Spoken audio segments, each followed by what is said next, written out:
શ્રી મંગળજીભાઈ ઝવેરચંદ મહેતા વિદ્યા વિસ્તાર દ્વારા સંચાલિત વ્યાખ્યાનમાળાના 40મા મણકામાં આપ સર્વેનું હાર્દિક સ્વાગત છે. કાર્યક્રમની શરૂઆત સંસ્થાની પરંપરા પ્રમાણે નવકાર મંત્ર અને પ્રાર્થનાથી કરીશું. પ્રાર્થનાના શબ્દો છે, મેરે પ્રભુ તું મુझको બતાઓ. પ્રાર્થના રજૂ કરશે આપણા મમતા મંદિરના વિદ્યાર્થીઓ તેમજ સંગીતગણ.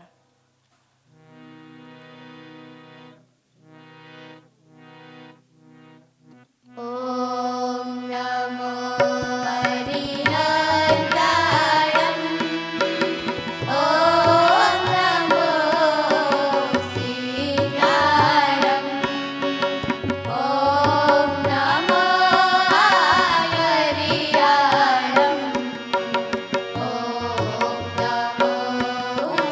Jai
ક્યાંક શસ્ત્ર બની જાય છે તો ક્યાંક શબ્દો જ શાસ્ત્ર બની જાય છે.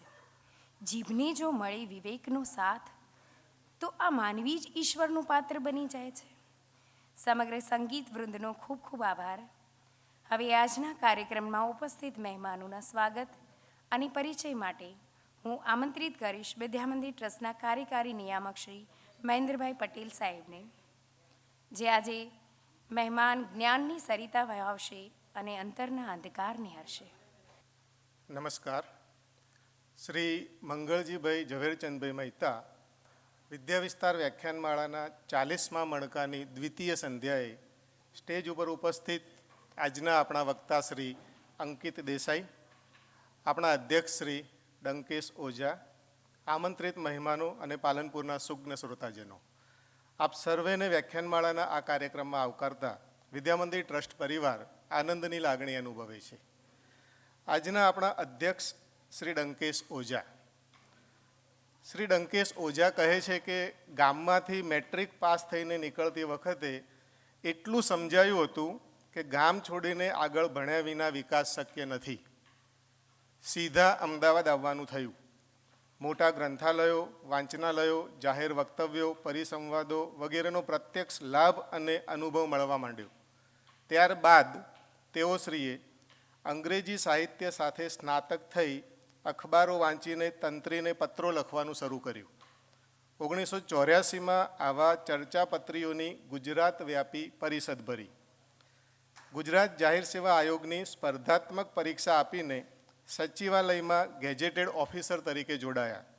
28 વર્ષના કાર્યકાળ દરમિયાન ઘણા ઉચ્ચ પદો સંભાળ્યા અને સંયુક્ત સચિવ પદે પહોંચીને 8 વર્ષ વહેલી સ્વેચ્છા નિવૃત્તિ લીધી.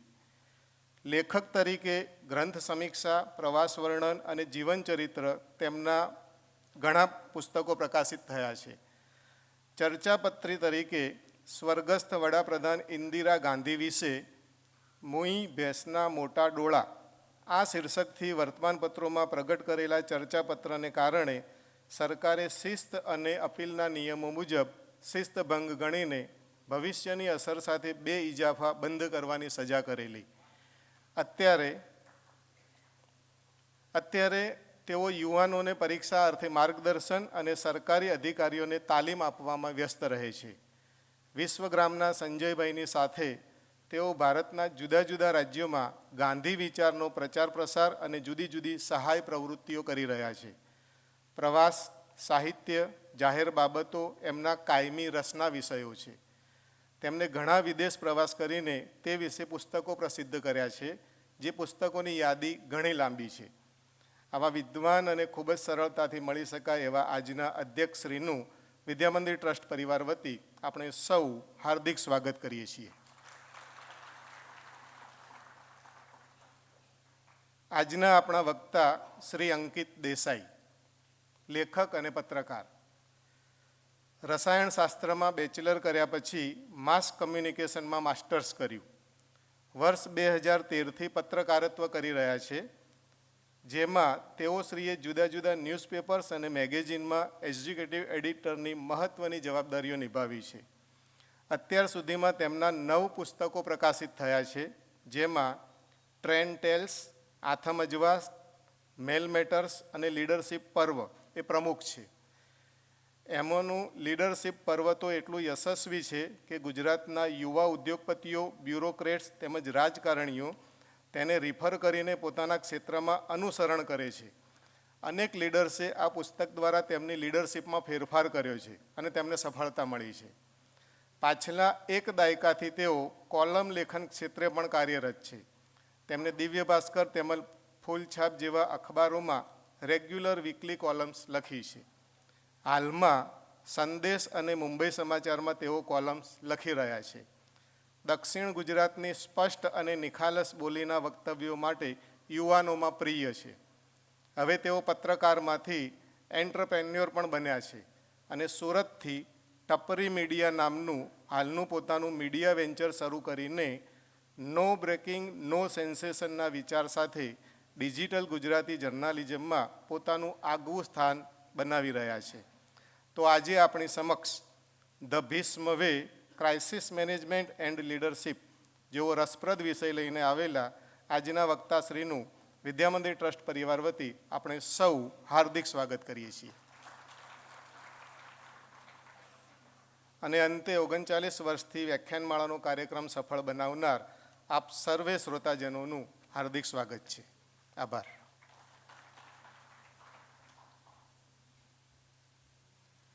આભાર સાહેબ શ્રી આપનો.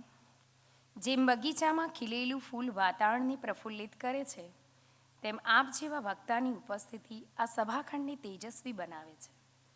આજના મુખ્ય વક્તા શ્રી અંકિતભાઈ દેસાઈનું સ્વાગત કરવા માટે હું શ્રી MM મહેતા અંગ્રેજી માધ્યમના આચાર્ય શ્રીમતી દિવ્યાબેન જેઠવાણીને વિનંતી કરીશ કે તે અત્રે ઉપસ્થિત રહીને સાહેબનું ફૂલોથી સ્વાગત કરે.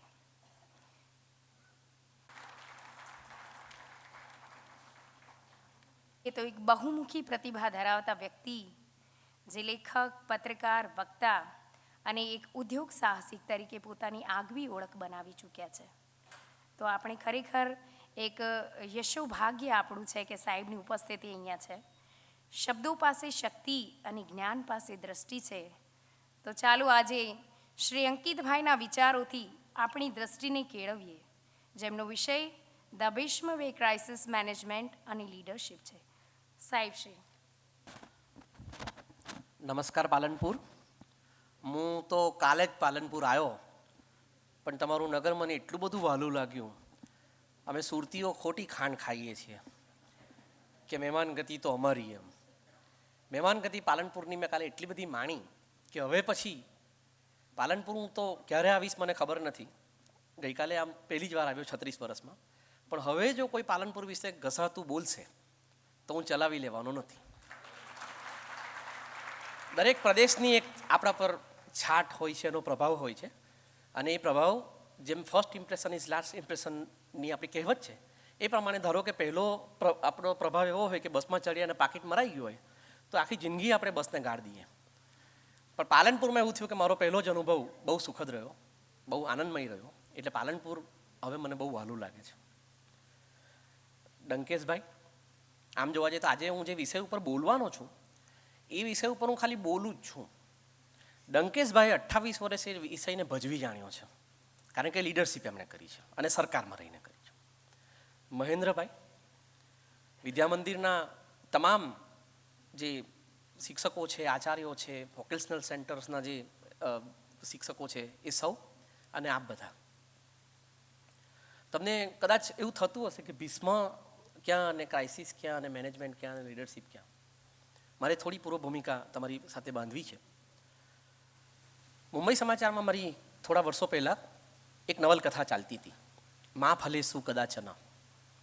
અને એ નવલકથા લખવાનું કારણ એ હતું કે એ સમયગાળામાં હું પણ એક યુવાન તરીકે આગળ વધી રહ્યો હતો, અને હું મારી આસપાસના જે યુવાનો હતા, જે UPSC કરી રહ્યા હતા, GPSC કરી રહ્યા હતા, નોકરીઓએ લાગી રહ્યા હતા, ઉદ્યોગો કરી રહ્યા હતા, આ બધાની એક જ ફરિયાદ હતી કે આપણે ગમે એટલા ધમ પછાડા કરીએ, ગમે એટલી મહેનત કરીએ, પરંતુ આ દુનિયામાં મેરિટનું કોઈ મહત્ત્વ નથી.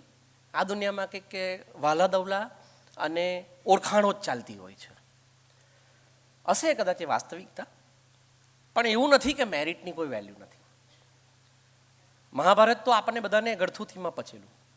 તો મને વિચાર આવ્યો કે મહાભારતના યુદ્ધમાં 10મા દિવસે જ્યારે ભીષ્મ પડે છે, એ શિખંડીને આગળ લાવીને જ્યારે ભીષ્મને પાડી દેવામાં આવે છે, ત્યાંથી શરૂ કરીને 13મા દિવસે કર્ણને પાડવામાં આવે છે.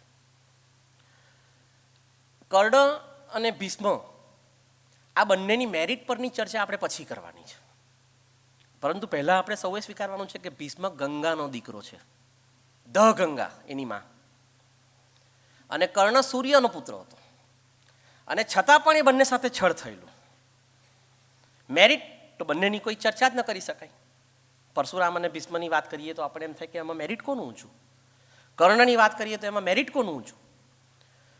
તો એમની પાસે મેરિટ પણ હતું અને લાગવગ તો કોના દીકરાઓ બંને, પણ છતાં એમની નિયતિ એમની સાથે છળ કર્યું.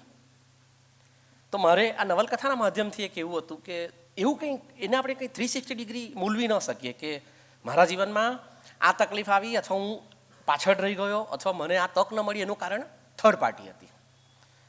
ઘણી વખત તમારું ભાગ્ય પણ તમને સાથ આપતું હોય છે કે નથી આપતું, કે ઘણી વખત તમારું ભાગ્ય તમને કોઈ જુદી દિશામાં લઈ જવા માંગતું હોય છે. મનોજ ખંડેરિયા રાજેન્દ્ર શુક્લની પંક્તિ છે ને કે આજે અહીં પહોંચ્યા પછી સમજાય છે કોઈ ક્યારેય કશું કરતું નથી, બધું આપમેળે થાય છે. એ તો પહોંચ્યા પછી સમજાય ને. આપણે પહોંચવાની પ્રક્રિયામાં જ રોદણા રડવાના ચાલુ કરી નાખીએ છીએ કે હું રહી ગયો અને મારી સાથે તકલીફ થઈને મેં બહુ મહેનત કરીને બીજાનું આમ થયું ને તેમ થયું. એનીવેઝ, આ નવલકથા દરમિયાન મારે મહાભારત વાંચવાનું થયું એટલે પદ્ધતિસરનું. અને જ્યારે વાંચતો હતો ત્યારે, કારણ કે ભીષ્મ પડે પછીની વાત છે ને, એટલે સરસ મજાના ગીતા પ્રેસ મંદિરના વોલ્યુમ્સ છે, અદ્ભુત પુસ્તકો. ગીતા પ્રેસ ગોરખપુરનું આપણા ઉપર ઋણ છે. એમાં ટીકાઓ નથી, શ્લોક છે અને અનુવાદ છે, શ્લોક છે અને અનુવાદ છે, ને એટલો બધો અદ્ભુત અનુવાદ. મેં તો હિન્દી અનુવાદ રેફર કર્યો હતો. મને ત્યાં સુધી નહોતી ખબર કે મહાભારત પર્વોમાં વહેંચાયેલું છે, આપણને ખબર છે. પરંતુ અનુશાસન પર્વ અને શાંતિ પર્વ, બે અદ્ભુત પર્વો મહાભારતમાં મને ત્યારે એક્સપ્લોર થયા. અને એ જ્યારે હું વાંચતો હતો ત્યારે મને ખ્યાલ આવ્યો કે આ પોતે એક અલગ સાહિત્ય છે. આખું મહાભારત મૂકી દો, મહાભારતને તમે એકેડેમિકલી ભણવું, એને લોક સાહિત્યના દૃષ્ટિકોણથી ભણવું, લોકકથાઓના દૃષ્ટિકોણથી ભણવું, એ બધું જ માળીએ મૂકી દઈએ તો આ ફિક્શનમાં પણ બે ગ્રંથો ટોટલ નોન ફિક્શન છે, અનુશાસન પર્વ અને શાંતિ પર્વ. અને એ વાંચતા વાંચતા પછી મને થયું કે આના ઉપર તો સરસ મજાનું કામ થઈ શકે એવું છે. કારણ કે પાછલા 10-15 વર્ષોમાં આપણે ત્યાં મોટિવેશનની હાટ બેસવાની ચાલુ થઈ. હું ક્યારેય મારામાં વક્તા લખાવું છું પણ મોટિવેશનલ સ્પીકર નથી લખાવતો, કારણ કે મને ખબર છે કે આમાં ચપ્પલ પડી શકે.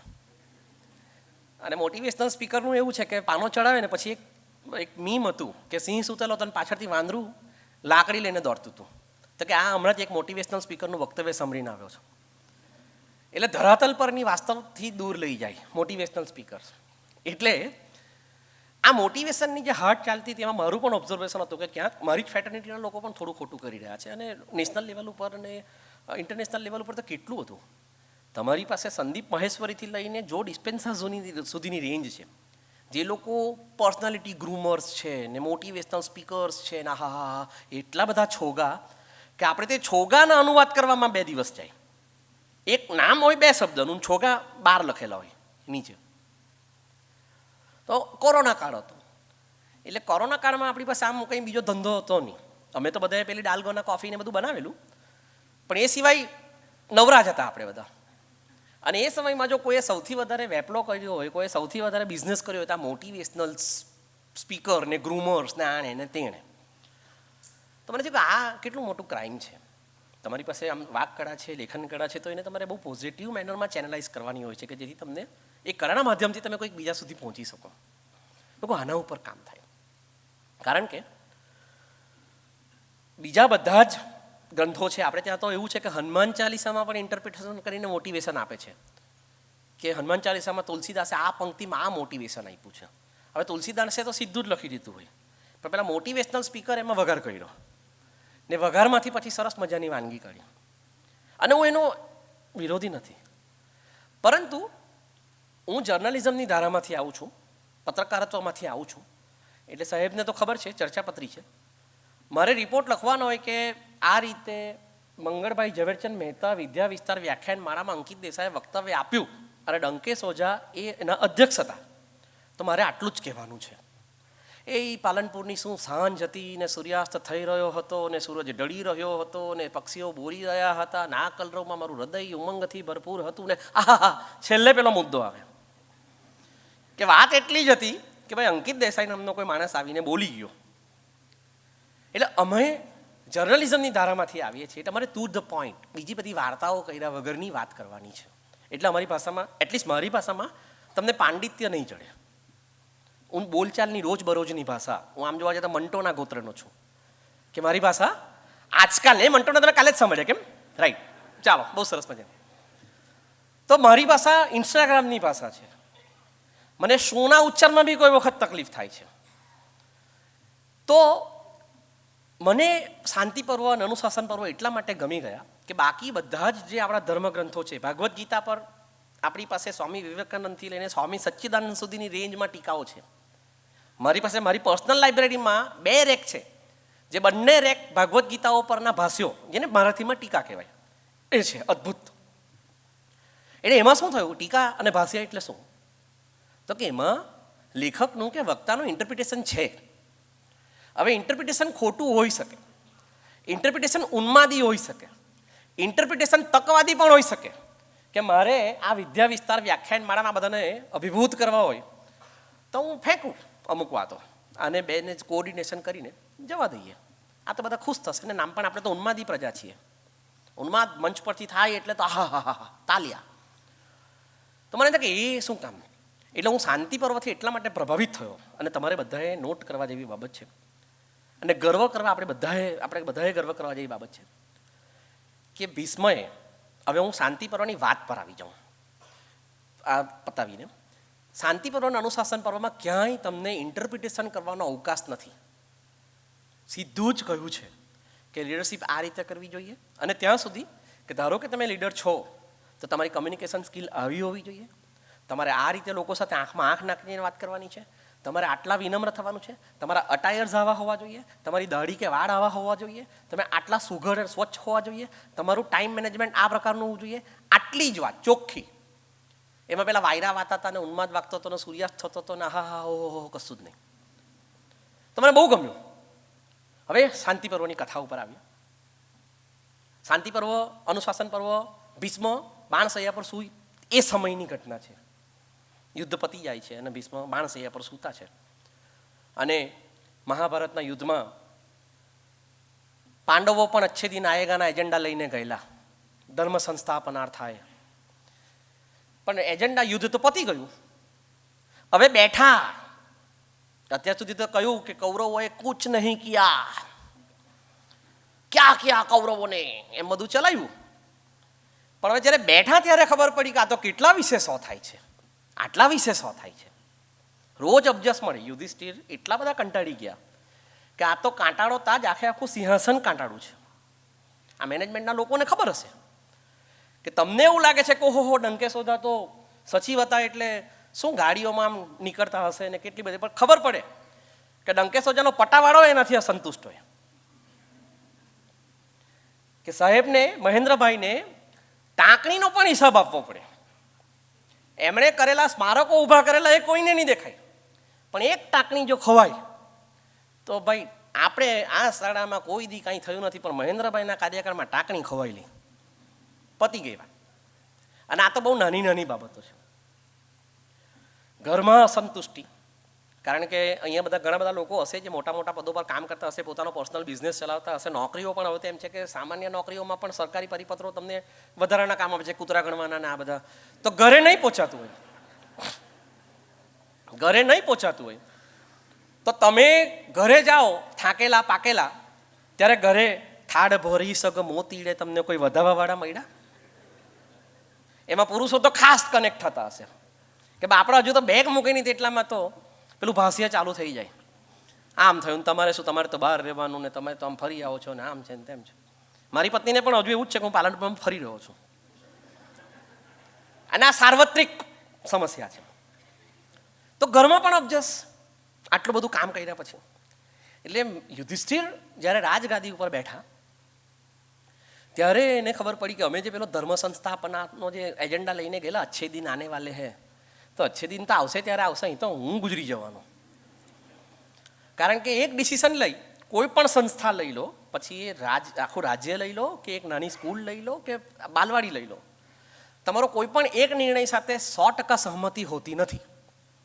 કોઈ પણ એક જણને વાંધો હોય, કોઈ પણ એક જગ્યા ઉપર કંઈક અસંતુષ્ટિ હોય, નો ડાઉટ એ અસંતુષ્ટિ કોઈ દિવસ દ્વેષ નથી હોતો, પણ તમે તમારા નિર્ણય દ્વારા કે તમે તમારા આચરણ દ્વારા હંમેશા 100% સેટિસ્ફેક્શન ક્યારેય કોઈને આપી શકતા નથી. અને ત્યારે પછી એમાં ન્યૂટનની ગતિનો ત્રીજો નિયમ ભલે ન્યૂટને પછી ગણ્યો, આઘાત અને પ્રત્યાઘાત પરસ્પર સમાન મૂલ્યના વિરુદ્ધ દિશામાં હોય છે, પણ એ સિદ્ધાંત આમાં લાગુ પડે. તમારો નિર્ણય અથવા તમારું આચરણ એના સામેથી એવા પ્રત્યાઘાતો આવે કે તમને એમ થાય કે આ ધંધો મેં શું કામ કર્યું. એટલે end of the day leadership પછી કોઈ પણ સ્તરની હોય, ઘર સાચવવાથી, એવું નથી કહેતો કે બહેનો જે ગૃહિણીઓ છે એ લીડર નથી, એ પણ લીડર છે. ગૃહિણીઓ એ ફેસ કરે છે કે અમે આજે શેખી મારીએ છીએ ને બહાર બહુ કામ કરીને આવીએ એવું એક્સપેક્ટ કરીએ કે તમે ઘરમાં કરો જ છો શું, તમે ઘરમાં જ કરો છો, પણ સવારે પહેલાં ઉઠવાથી લઈને રાત્રે છેલ્લા સુવા સુધીની પ્રક્રિયામાં કેટલા વિશે 100 થાય અમને થોડી ખબર હોય. એ આખું મેનેજમેન્ટ તમે કરો છો, પણ છતાં તમને પણ અબજસ છે અમારા તરફથી અને અમને પણ તમારા તરફથી. આ તો મેં ગૃહસ્થીની વાત કરી, એ સિવાય પ્રોફેશનલ ફ્રન્ટ પર કેટલા બધા પ્રશ્નો છે. એટલે લીડરશિપ જે છે એ લીડરશિપના આપણે કોઈ પણ સ્તર પર જ્યારે આપણે વાત કરીશું એ લીડર તમારી જાતની લીડર તરીકે માનવી, તમે લીડરશિપ કરો છો, પણ એ લીડરશિપની એક આ બાય પ્રોડક્ટ છે કે લીડરશિપમાં હંમેશા તમારાથી તમારા માણસો, નજીકના માણસો અસંતુષ્ટ રહેવાના. એ લોકો તમને બ્લેમ જ કરવાના. અને ઘણી વખત સામેનું પાત્ર જો વિચિત્ર હોય તો તમને એટલો બધો સ્ટ્રેસ થઈ જાય કે તમારી લીડરશિપ તમને પસીના છોડાવી નાખે, કારણ કે એટલા સ્ટ્રોંગ રિએક્શન આપે. એટલે ત્યારે અહીંયા યુધિષ્ઠિરને થયું કે આ તો હું એક નિર્ણય લઉં તેમાં ક્યાંક ભીમને વાંધો પડે ને ભીમને થાય તો દ્રૌપદીને વાંધો પડે ને દ્રૌપદીને થાય તો પેલા બજારમાંથી કોઈક આવે ને મેનેજ નહોતું થઈ શકતું હસ્તિનાપુરનું રાજ્ય શાસન. એટલે શ્રેષ્ઠ થયા. હવે આ લોકોને એ સમયે પ્રિવિલેજ હતો કે કંઈ બી થાય એટલે કાગળ લખે દ્વારકા કે ભાઈ જરૂર પડી છે. એટલે આ લોકોએ પણ તેડ આવ્યા કે ભાઈ આ રાજ્ય શાસન સંભાળાતું નથી, મેળ નથી પડતો, કઈ રીતે હવે આ બધું ચલાવવું. અને તમે એમ કે માર્ગદર્શન આપો. તે પહેલાં એમ કીધું કે મારે હવે આ બધું છોડીને ગંગા કિનારે જતા રહેવું છે, સાધુ થઈ જવું છે. એટલે કૃષ્ણ ભગવાને ત્યારે એને સોય ઝટકીને કીધું કે તમે અચ્છે દિન આને વાલે એનો એજન્ડા લઈને ગયેલા હતા ને ધર્મની સંસ્થાપનાનો, તો હવે ત્યાં બેસો. હવે તમે જો ભાગી છૂટશો તો તમારા કારણે જે લોકો યુદ્ધમાં કૂદી પડ્યા છે, કેટલી બહેનો વિધવા થઈ છે, કેટલા બાળકો અનાથ થયા છે, કેટલા માતા પિતાના સંતાનો ગુમાવ્યા છે, અને એ સિવાય જે રાજ્ય તમારી પાસે અપેક્ષા રાખતું હતું એ કોણ ચલાવવાનું? તમારે જ ચલાવવું પડશે. તો કે મને માર્ગદર્શન આપો. એટલે કૃષ્ણ કદાચ થાયકા હશે, કારણ કે આ કુરુવંશીઓની તકલીફ એટલી હતી કે ચળભણ ચાલુ ને ચાલુ, શાંતનુના સમયથી જે ચળભણ ચાલે એ ચળભણ યુધિષ્ઠિર સુધી ચાલુ, સુખેથી નહીં રહી શકે આ પરિવાર. એટલે કૃષ્ણએ પછી એ દિવસે કહી દીધું કે ભાઈ હવે દોસ્ત મારી પાસે અપેક્ષા નહીં રાખતો હતો, મારે જેટલું કહેવાનું હતું એટલું મેં ભગવદ્ ગીતામાં અર્જુનને કહી દીધું છે 700 શ્લોકમાં.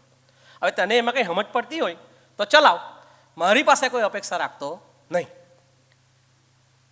પણ આમ પાછા એ બધા વાલા એમને આ હું પાછી લોકકથાના દ્રષ્ટિકોણથી કહું છું. એટલે તમે એમ નહીં કહેતા કે આ તો બધો ગીતા પેરેસ ગોરખપુરમાં કંઈ વાંચવા જ નહીં આવ્યું આવા બધા સંવાદો, તો એમ પાછા તમે નહીં કહેતા. એટલે કૃષ્ણ કહે કે ચાલ હવે હું તને એક રસ્તો આપું. અને કૃષ્ણ કેટલા મહાન છે એવી તમારે જોવા જેવી વાત છે કે કૃષ્ણએ કીધું મેં જે ભગવદ્ ગીતામાં જે વાત કરી ને એ તો થિયોરિટિકલ નોલેજ હતો કે મેનેજમેન્ટમાં કે મેડિકલમાં કે અમને પત્રકારત્વમાં જે બધી થિયરીઓ ભણાવાય એ થિયરીઓ કંઈ પ્રેક્ટિકલમાં થોડી ચાલે. અમને પત્રકાર તરીકે ભણાવતા કે તમારે લીડ, અમે જે પહેલો ઇન્ટ્રો લખીએ એમાં 5W1H હોવો જોઈએ, વેન, વેર, વેર, આમને પછી હાવ. હવે હું કંઈ 5W1H ની રાહ જોઉં? હું તો પહેલી લીટીથી પરોણી લઈને બેસું, હાવ ઢાવ તો કંઈ આવે જ નહીં. એ પ્રેક્ટિકલ છે. આવી કેટલી બધી થિયરીને આ વિદ્યાર્થીઓ ફેસ કરતા હશે કે થિયરીઓ કંઈ ભણતી હશે અને પ્રેક્ટિકલ કંઈ ભણતું હશે. એટલે કૃષ્ણ એમ કહે છે કે ભગવદ્ ગીતામાં જે મેં બધી વાત કરીને એ આમ કામની ખરી, પણ કોઈક અંશે થિયોરિટિકલ, અને જે પ્રેક્ટિકલ કરવા ગયેલા એ આજે ગાળો ખાય છે. ગાંધીજી ભગવદ્ ગીતાને શબ્દસહ જીવવા ગયેલા કે આમ તો ચાલે જ નહીં. મોરારજી દેસાઈ શબ્દસહ જીવવા ગયેલા. આજે સૌથી વગોવાયેલી પર્સનાલિટી આ બધી છે, કારણ કે એને તમે પકડી જ ન શકો. લીડરશિપ એટલે મધ્યમ માર્ગ, તમારે વચલો રસ્તો કાઢવો. તમે શું માનો છો એની સાથે કોઈ લેવા દેવા નથી, તમે શું જાણો છો એની સાથે કોઈ લેવા દેવા નથી. અમારું કામ થયું કે ન થયું એમને રસ્તો આપો. તો એમાં વગોવાય આ લોકો. એટલે પછી એમ કે તો પછી મેં જે બધી થિયરીની વાત કરીને આપણે ભીષ્મ પાસે જઈએ. એ બાણસૈયા પર સૂતા છે અને ઉત્તરાયણની રાહ જ હોય છે, કારણ કે સૂર્ય ઉત્તરાયણમાં જાય ત્યારે ભીષ્મ દેહ ત્યાગ કરવાના હતા. આપણે એ પહેલાં, અને આઈડિયા પણ સારો છે કે એ જે કહેશે ને એ ગ્રંથસ્થ કરી લઈએ આપણે, કારણ કે મારું પ્રેક્ટિકલ નોલેજ છે ને એના કરતાં ભીષ્મએ શાંતનુથી લઈને દુર્યોધન સુધીના રાજાઓ સાથે કામ કર્યું છે. એટલે એને ખબર છે કે રાજ્ય શાસન કઈ રીતે ચાલે. હવે રાજ્ય શાસન એટલે લીડરશિપ, મેનેજમેન્ટ એ કઈ રીતે થાય એને પાક્કું ખબર છે, અને એ તમને મધ્યમ માર્ગ જ જણાવશે. એ સિવાયની બીજી કોઈ ફિલસૂફીઓ નહીં આવે. એટલે કે ચાલો. એટલે આખી મંડળી બાણસૈયા પર જે ભીષ્મ સૂતા હતા ત્યાં પહોંચી. લીડરશિપનો એક સરસ મજાનો ગુણ અહીંથી પણ ચાલુ થાય છે. કૃષ્ણએ એના જીવનમાં કેટલી સ્તુતિઓ ગાઈ હશે? આપણી પાસે એવા કોઈ પુરાવા ખરા ભાગવતમાં કે એવી કોઈ જગ્યા પર કે કૃષ્ણએ કોઈકની સ્તુતિ કરી હોય કે જાતે લખી હોય? જેમ આપણી પાસે રામાયણમાં 2 છે કે ભાઈ રામાયણમાં રામે નમામી સમીસામ નિર્વાણ રૂપમ, એ શિવની સ્તુતિ કરતી વખતે ગાયેલું, ને રાવણે તાંડવ લખેલું. એવું કૃષ્ણએ કોઈકની સ્તુતિ કરી હોય એવા કિસ્સા આપણી પાસે ખરા? અને કૃષ્ણ તો ત્યારે પણ ધ કૃષ્ણ હતા. નર્મદે લખેલું ને કે હું તો ઓળખાઈ ચૂક્યો જ છું, મારે કંઈ પ્રસિદ્ધિ માટે આત્મકથા નથી લખવાની. એવું કૃષ્ણએ ખાલી સ્ટેટમેન્ટ નહોતું કરેલું, પણ કૃષ્ણ પણ ઓળખાઈ ચૂક્યો જ. એ ત્યારે એના કાળમાં ઓળખાઈ જ ચૂકેલા હતા. છતાં જ્યારે ભીષ્મ પાસે જાય છે ત્યારે ભીષ્મની સ્તુતિ કૃષ્ણ પોતે કરે છે. અને ભીષ્મ સ્તુતિ બહુ ઉત્તમ છે. અને એમાં ભીષ્મને સ્તુતિ આપણે અહીં ચર્ચા ન કરી શકીએ, અને ટુ બી વેરી ફ્રેન્ક મને આવડતી પણ નથી. પણ એમાં સરસ મજાની વાત કૃષ્ણ ભીષ્મને કહે છે કે જેને સાક્ષાત ગંગાએ ગર્ભમાં ધારણ કર્યા છે એવા મહાન ભીષ્મ અમે તમારી સમક્ષ ઉપસ્થિત રહ્યા છે. તમે અમારી સમક્ષ જે આ જ્ઞાન છે લીડરશિપ મેનેજમેન્ટનું એ અમને રજૂ કરો. એટલે હું કહું ઘણી વખત કે ભીષ્મની લીડરશિપ ચાલુ થાય ને એ પહેલાં કૃષ્ણ પાસે લીડરશિપ શીખવાની છે કે તમે સ્થાપિત હો, તમે પદ પર હો, કે તમે ગમે એટલા પ્રતિષ્ઠિત હો, વિનમ્રતાનો ગુણ તમારી પાસે હોવો જોઈએ. તમે ચિઠ્ઠી લખીને આપો તો નહીં ચાલે કે મારું નામ દઈ દેજે ને, કે એ યુધિષ્ઠિરને કહી શક્યો હોત કે મારું નામ દઈ દેજે કે કૃષ્ણએ કીધું છે. પણ ના, એ રૂબરૂ ગયા અને નત મસ્તક ભીષ્મની લાંબી સ્તુતિ કરી. જેમાં મારો સૌથી પ્રિય શબ્દ આ છે કે જેને સાક્ષાત ગંગાએ ગર્ભમાં ધારણ કર્યા છે એવા મહાન ભીષ્મ, તમે અમને આ વાત જણાવો. લીડરશિપનો સૌથી પહેલો ગુણ એ છે તમે પદ પર પહોંચો કે ન પહોંચો, તમે લીડરશિપ કરો કે ન કરો, પરંતુ જો તમારી અંદર વિનમ્રતા નહીં હોય તો તમારું પદ તમને કોઈ ખપમાં આવવાનું નથી. રાધર એ પદ પરથી ભ્રષ્ટ થવાની શરૂઆત જ વિનમ્રતાનો અભાવ કરી દેતી હોય છે. આ સૌથી પહેલું આપણે કૃષ્ણ પાસે શીખવાનું. હવે આપણે ભીષ્મની વાત પર આવ્યા. આ પેલો જે મારે શરૂઆતની વાર્તા કહેવાની હતી પતી ગઈ. અને પછી ભીષ્મ જેમ જેમ યુધિષ્ઠિર બધા પ્રશ્નો કરતા જાય છે કે મને આ વિશે સમજાવો, મને આ વિશે સમજાવો, મને આ વિશે સમજાવો. શાંતિ પર્વ 14,000 શ્લોકનું છે, દોડદાર પુસ્તક. એમાં ભીષ્મ મેં તમને અગાઉ કહ્યું એમ કે બીજી બધી વાર્તાની કે આપણે એમાંથી અર્થ શોધવો પડે કે આમાં કવિ આમ કહેવા માગે છે. કવિએ ચોખ્ખું જ કહી દીધું છે કે ભાઈ તારે લીડર બનવું હોય ને તો તારી પાસે આટલા ગુણ તો હોવા જ જોઈએ, તારી પાસે આટલા વ્યસનોથી તો તારે દૂર જ રહેવાનું, તારે આટલું તો કરવાનું છે. આ રીતે ટાઈમ મેનેજમેન્ટ પર, કમ્યુનિકેશન પર. હવે આજે અમે એમ કહીએ છીએ કે કમ્યુનિકેશનના અમે લોકો છીએ, પણ અમારું કમ્યુનિકેશન ભીષ્મએ કમ્યુનિકેશન સ્કિલ વિશે શાંતિ પર્વમાં વાત કરી છે ને ટુ ધ પોઈન્ટ, ખાલી ભાષા આજની નથી એટલું જ. એ અમારા બધાનું કમ્યુનિકેશન ઘૂંટણીય. ભીષ્મના કમ્યુનિકેશનની જે સ્કિલ જે લીડર પાસે હોવી જોઈએ, લીડરને એમ કે તમે જો લીડર છો તો તમારે સ્પષ્ટ ઉચ્ચારો સાથેની વાણી કેળવવી પડશે. હવે કેટલા લીડર, હવે આજે તમે નરેન્દ્ર મોદી વડાપ્રધાન છે, નરેન્દ્ર મોદીને તો આપણે મુખ્યમંત્રી કાળથી વડાપ્રધાન તરીકે જોયા, અને આપણે બધાએ જ નરેન્દ્ર મોદીના, હું નરેન્દ્ર મોદીની રાજકીય નિર્ણય શક્તિ સાથે વાત નથી કરતો, હું હમણાં Narendra Modi as a person વાત કરું છું. તો આપણે જોયું છે કે જ્યારે નેશનલ ડિબેટ્સ થતી કે નેશનલ ટેલિવિઝન પર આવતા ત્યારે થોડુંક જેઠાલાલના ગોત્રનું હિન્દી બોલતા ને. આજે નરેન્દ્રભાઈ લોકસભામાં, રાજ્યસભામાં જ્યારે વક્તવ્ય આપે છે કે આપણે જ્યારે એમને શરૂઆતના તબક્કામાં અહોભાવથી સાંભળતા ત્યારે એમનું હિન્દી કેટલું બધું અદ્ભુત હતું. હવે હિન્દીના ક્લાસ કરવા ગયેલા, તાજો કિસ્સો, કંઈ ખોટું નથી, તો પત્રકાર છું, મારે તો શેર કરવું જ જોઈએ. હર્ષ સંઘવીને ગુજરાતના વિપક્ષના નેતાઓ 8મું પાસ કરે છે ને. આપણે ઇન્સ્ટાગ્રામ પર, જી ન્યૂઝ પર જોઈએ જ છીએ. જ્યારે હર્ષ સંઘવી હમણાં કોમનવેલ્થની મિટિંગમાં ગયા ત્યારે પહેલું વક્તવ્ય આપ્યું ત્યારે તો કદાચ ટેલિપ્રોમ્પ્ટર હશે, પછી મીડિયા બાઇટ આપી, એ પણ અંગ્રેજીમાં આપી. તો ત્યારે ટેલિપ્રોમ્પ્ટર ત્યાં હશે. એ 8મું પાસ છે કે નથી એ બીજો મુદ્દો છે. મૂળ મુદ્દો એ છે કે Harsh Sanghavi is a leader evolve થયા છે. ને એના માટે કારણ કે આપણે ત્યાં એક આ ગેરમાન્યતા છે કે તમે એક પદ પર પહોંચી જાઓ એટલે વાર્તા પૂરી. હવે સંસ્થાનું જે ફોર્મેટ છે એ ફોર્મેટ પ્રમાણે કામ કરવાનું, પછી આપણામાં કંઈ સુધારો કરવાની જરૂર નથી, કારણ કે આપણે તો મહાન હતા એટલે આ પદ પર આવ્યા ને. એટલે હવે આપણે કાંઈ નહીં કરવાનું, વાર્તા પૂરી. પણ હર્ષ સંઘવી પાસે આપણે આ તાજું ઉદાહરણ શીખવાનું છે, આટલું જ શીખવાનું છે, હું બીજું બધું કંઈ શીખવાની વાત નથી કરતો, કે સ્કિલ ડેવલપમેન્ટ. એ માણસે, એને ખબર છે કે મારે 5 કરોડ 5.5 કરોડ જનતાના પ્રતિનિધિ બનવું હશે ને આ લોકોને કન્વિન્સ કરવા હશે બૂથ સુધી મારા બટન પાડવા સુધી, તો મારે એ લોકોની નીડ એવી છે કે મારે 8મું પાસ નેતા તરીકે લાલુ પ્રસાદ યાદવ તરીકે સાબિત નથી થવું, તો હું મારી કોમ્યુનિકેશન સ્કિલ પર, મારા ઇંગ્લિશ ઉપર અને એના માટે જે રિક્વાયર્ડ બીજી બધી ભાષાઓ મારે શીખવાની છે કે શબ્દપ્રયોગો શીખવાના છે એ શીખી લો. શીખ્યા હશે ને? બાકી આ જ હર્ષ સંઘવીને આપણે 5 વર્ષ પહેલાં, અમે તો સુરતમાં બહુ નજીક થઈ જાય, મેં તો કેપી કોમર્સની બહાર સ્કૂટર પર બેસતા હર્ષ સંઘવીને જોયેલા છે, અને આ હર્ષ સંઘવી વચ્ચે કેટલું બધું અંતર છે. તો આ લોકો પાસે આપણે બીજું કંઈ શીખીએ, કારણ કે આ લોકોના ઉદાહરણ એટલા માટે આપું છું, કંઈ બધાથી પ્રભાવિત નથી. ઉદાહરણ એટલા માટે આપું છું કે આ સર્વસામાન્ય ઉદાહરણો છે, આપણી આસપાસ જ પડેલા ઉદાહરણો છે, એટલા માટે હું આપું છું. અને ભીષ્મએ આ વસ્તુ યુધિષ્ઠિરને સૌથી પહેલાં કીધું કે તમારે સામેના માણસને એને જીતાડવો કે હરાવવો એના પ્રમાણેના નિર્ણય લેવા કે નહીં લેવા એ તો ન જ લઈ શકાય, કારણ કે લીડરશીપ એ સાર્વત્રિક બાબત છે.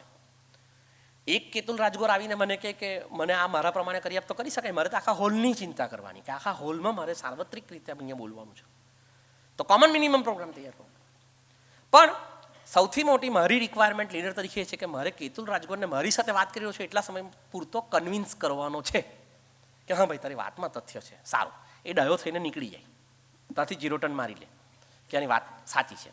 લીડરનું સૌથી મોટું કામ કમ્યુનિકેશનમાં સામેના માણસને કન્વિન્સ કરવાનું છે. આપણે બી બધા થયેલા જ ને કન્વિન્સ, છેલ્લા 10 વર્ષમાં કેટલા કન્વિન્સ થયેલા હતા રાજકીય રીતે.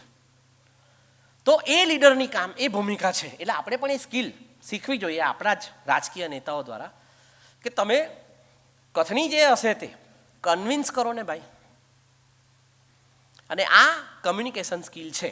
એટલે તમે એમ માનતા હોય આપણે, એટલે તમે જ્યારે હું ઉલ્લેખ કરું ત્યારે મને પણ ગણી લેવાનું, હું કંઈ બીજા ગ્રહ પરથી નથી આવ્યો, તમારામાંનો જ એક છું.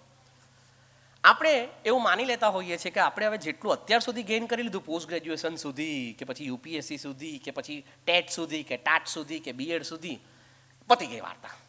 હવે પેલું સર્ટિફિકેટ લઈ ગયો, હવે આપણામાં કોઈ સુધાર, કારણ કે આપણે તો વી આર ક્વોલિફાઈડ નાઉ. તો ના, યુ આર જસ્ટ ક્વોલિફાઈડ. તમે ક્વોલિફાઈડ જ થયા છો, તમે સ્વીકૃત નથી થયા. અને ક્વોલિફાઈડ તમને માત્ર તમારી યુનિવર્સિટી કે શિક્ષણ સંસ્થાઓ કરવાની છે. સ્વીકૃતિ મેળવવાનું કામ તમારું જાતે છે, એ તમારે પોતે કરવાનું છે. અને સ્વીકૃત તમે ત્યારે જ થશો કે જ્યારે તમારી પાસે આ બધી સ્કિલ્સ હશે. ભીષ્મ એમ કહે છે કે ભાષા પર તો તારે કામ કરવાનું છે. બીજી વસ્તુ, તારી ભાષા, હું તમને મેં ભલે અગાઉ કહ્યું હોય કે મારી ભાષા આજની ભાષા છે અને આજની ભાષામાં તો કોઈ વાંધો નથી, પણ તારી ભાષા સજ્જનોને છાજે એવી જ ભાષા હોવી જોઈએ. આ પણ એક લીડરશિપ સ્કિલ છે કે તું માત્ર એમ નહીં માનતો કે મારી પાસે રાજ્ય શાસન આવી ગયું એટલે હું જે ડિસિઝન લઉં છું એ ફાઇનલ, મારી પાસે પદ આવી ગયું એટલે હવે હું જે ડિસિઝન લઉં એ ફાઇનલ. તારી ભાષા તારી પદની ગરિમાને જાળવી રાખે એ પ્રકારની હોવી જોઈએ. હવે આપણે બધા જ આમ જોવા જઈએ તો ડંકેશભાઈ ભરૂચના અંતરિયાળ વિસ્તારમાંથી નીકળ્યા છે, એટલે સ્થાનિક બોલી એમની હશે. હું દક્ષિણ ગુજરાતનો અંતરિયાળ વિસ્તારમાંથી નીકળ્યો છું, એટલે મારી સ્થાનિક બોલી છે. તમે તો બધા બનાસના આજુબાજુના ગામડાઓમાંથી આવ્યા છો, તમારી સ્થાનિક બોલી હશે. પણ હમણાં હું મારું આખું વક્તવ્ય જો મારા દક્ષિણ ગુજરાતની ભાષામાં ચલાવું તો તમને કંઈ સમજ પડે સમજ ને તમને મજા આવે નહીં આવે. અને તમને મજા આવે કે નહીં આવે, તમને સમજ પડે કે ન પડે, સૌથી પહેલો હું તમારી સાથે દ્રોહ કરી રહ્યો છું કે મારું કામ છે કે મારે મારો વિષય તમને કન્વે કરવાનો છે. તો હું આ બધા શબ્દ પ્રયોગો નાખીને તમને અડધું લેક્ચર સમજ જ ન પડવાની હોય તો પછી આ અહીંયા આવવાનો અર્થ શું? મેં છેતરેલા કહેવાય ને આ લોકોને બધાને. તો કમ્યુનિકેશનમાં કે ભાષાનું પણ આટલું બધું મહત્વ છે. એટલે તારી ભાષા, લીડરની ભાષા સજ્જનોને છાજે એવી ભાષા હોવી જોઈએ. અને આ સ્પષ્ટ લખેલું છે, આમાં કંઈ આપણે ઇન્ટરપ્રિટેશન આટલું જ કહેવાયેલું છે કે તારી ભાષા આવી હોવી જોઈએ.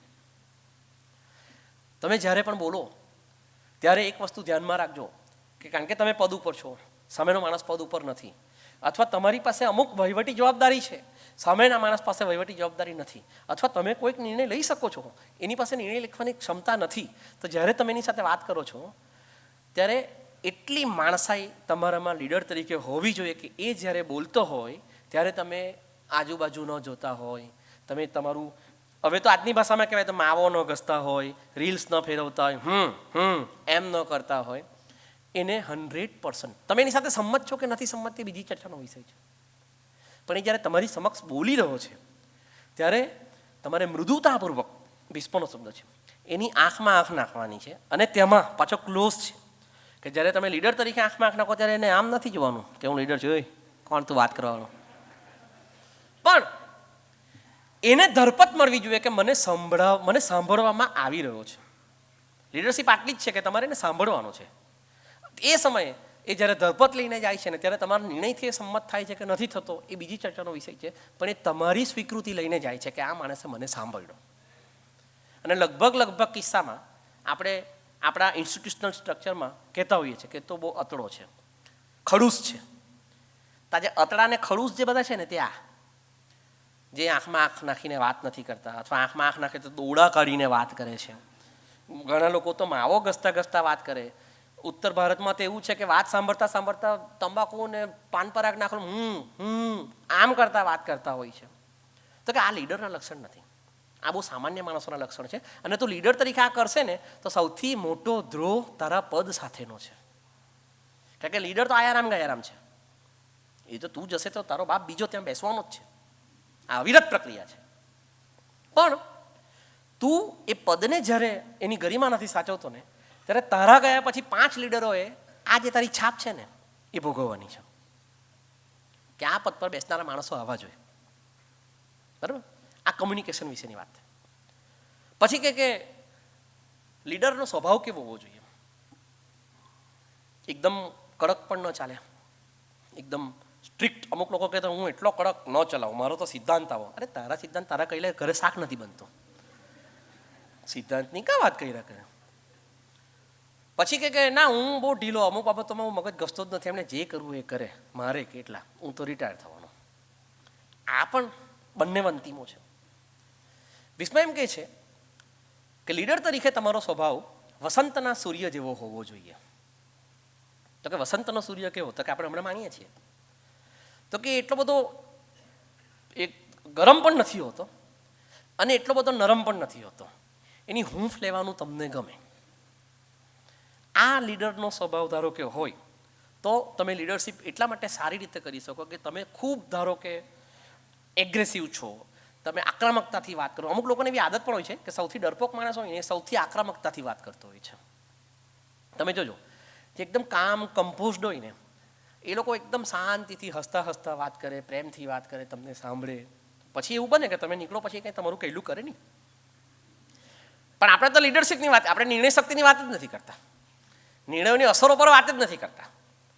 આપણે બજેટ જેવું છે કે બજેટ આપી દીધું 4,000 કરોડનું, વાપરો ને, લઈ જાઓ, કેટલા લઈ જવા છે. પછી એમાં કેટલી જોગવાઈઓ થઈ ને એમાં કેટલા પૈસા ડિપાર્ટમેન્ટ સુધી પહોંચ્યા ને એમાં કેટલા રસ્તા સુધી પહોંચ્યા એ ઈશ્વર જાણે. એ જ રીતે લીડરશિપની ભૂમિકા. પણ અગેન હું એમ નથી કહેતો કે તમે આને પછી આટલું શીખીને પછી જય શ્રી કૃષ્ણ કરી દેવાનું કોઈને પણ આપણા બધાની જે હમણાં સમસ્યા છે તે એ છે કે આપણને આપણી ઇન્સ્ટિટ્યુશન્સમાં અથવા આપણે જે જાહેર ક્ષેત્રમાં કામ કરીએ છીએ ત્યાં અને ક્યાંય નહીં તો આપણા પર્સનલ ફ્રન્ટ ઉપર આપણી સ્વીકૃતિ થવી જોઈએ કે ભાઈ આ માણસ એક પ્રોપર વ્યક્તિ છે અને એનું કહેલું આપણે કરવું જોઈએ અથવા એને પૂછી શકાય. નહીં તો ઘણી વખત માણસમાંથી નીકળી જઈએ ને આપણે, કોઈ પૂછવા જ નહીં આવે. તો કે તમારો સ્વભાવ વસંતના સૂર્ય જેવો હશે તો તમારી પાસે આવતા લોકો ગભરાશે નહીં, લોકો તમારી સમક્ષ આવશે, પોતાની વાતો કરશે. અને ખાસ તો તમે જો શીતળ હશો, ઠંડા હશો તો અહીંયા પાછો ભીષ્મ અલગથી એક ક્લોઝ આપે છે કે આ વિશ્વમાં મનુના કાળથી અત્યાર સુધી જે વિનમ્ર છે, વધુ પડતા વિનમ્ર લોકો છે એમને મૂર્ખ સમજી લેવાયા છે. એટલે એમ કે તમે વધુ પડતા વિનમ્રતા પણ નહીં થતો, કારણ કે આપણે ત્યાં ગુજરાતીમાં તો સરસ મજાની કહેવત છે કે કૂતરાને ઘી પચતું નથી. એટલે ઘણી વખત જો તમે આઉટ ઓફ વે જઈને વિનમ્ર થાઓ છો, ઘણી બધી સવલતો કરી આપો છો. અને અમે બી હવે અમુક વસ્તુ ફેસ કરતા હોય છે, લંકેશભાઈ તો કરી હશે કે ઘણી વખત અમે કોઈ કાર્યક્રમોમાં આયોજકોને એટલી બધી સરળતા કરે કે આયોજક પછી આવજો ને શાંતિથી 7 વાગે. અને ઘણા પેલા ગોંચ પરોણા કરતા હોય તો આખી લાઈન ઉભેલી હોય લેવા સારું ગેટ સુધી. તો ત્યારે પેલું ભીષ્મની યાદ આવે કે સારું હા થોડાક તતડાવેલા રાખવા જોઈતા હતા. તો ભીષ્મ એમ કહે છે કે તમને આક્રમકતાના કારણે જેટલું નુકસાન નહીં થાય ને એટલું નુકસાન તમારી શીતળતા અને વધુ પડતી વિનમ્રતાના કારણે થાય છે, કારણ કે તમને ગાંડામાં ખપાવી દેવાય છે કે આ મૂર્ખનો સરદાર છે, હવે એને આપણે જેમ યુટિલાઇઝ કરવો એમ યુટિલાઇઝ કરો. અને ઘણી વખત એવું લોકો કરતા પણ હોય છે. આ ચપરાસી શબ્દ જે છે ને આમ ભલે એ હેરેડકી વાઇઝ છે પણ કેટલાક લોકોને ચપરાસી વેળા આવડતા હોય છે. અને આવા લોકોને રૂલ પણ કરતા હોય છે જે વધુ પડતા વિનમ્રતા હોય છે એ લોકોને. એટલે ભીષ્મ કહે છે કે તારું તાપ થોડો તો હોવો જ જોઈએ કે જેથી તું આ લોકોને ડીલ કરી શકે. એક બીજું અદ્ભુત ઉદાહરણ ભીષ્મ આપે છે કે લીડરનો સાર્વત્રિક વ્યવહાર કેવો હોવો જોઈએ, તો કે ગર્ભિણી સ્ત્રી જેવો હોવો જોઈએ. કેવો હોવો જોઈએ? ગર્ભિણી સ્ત્રી જેવો. કેમ?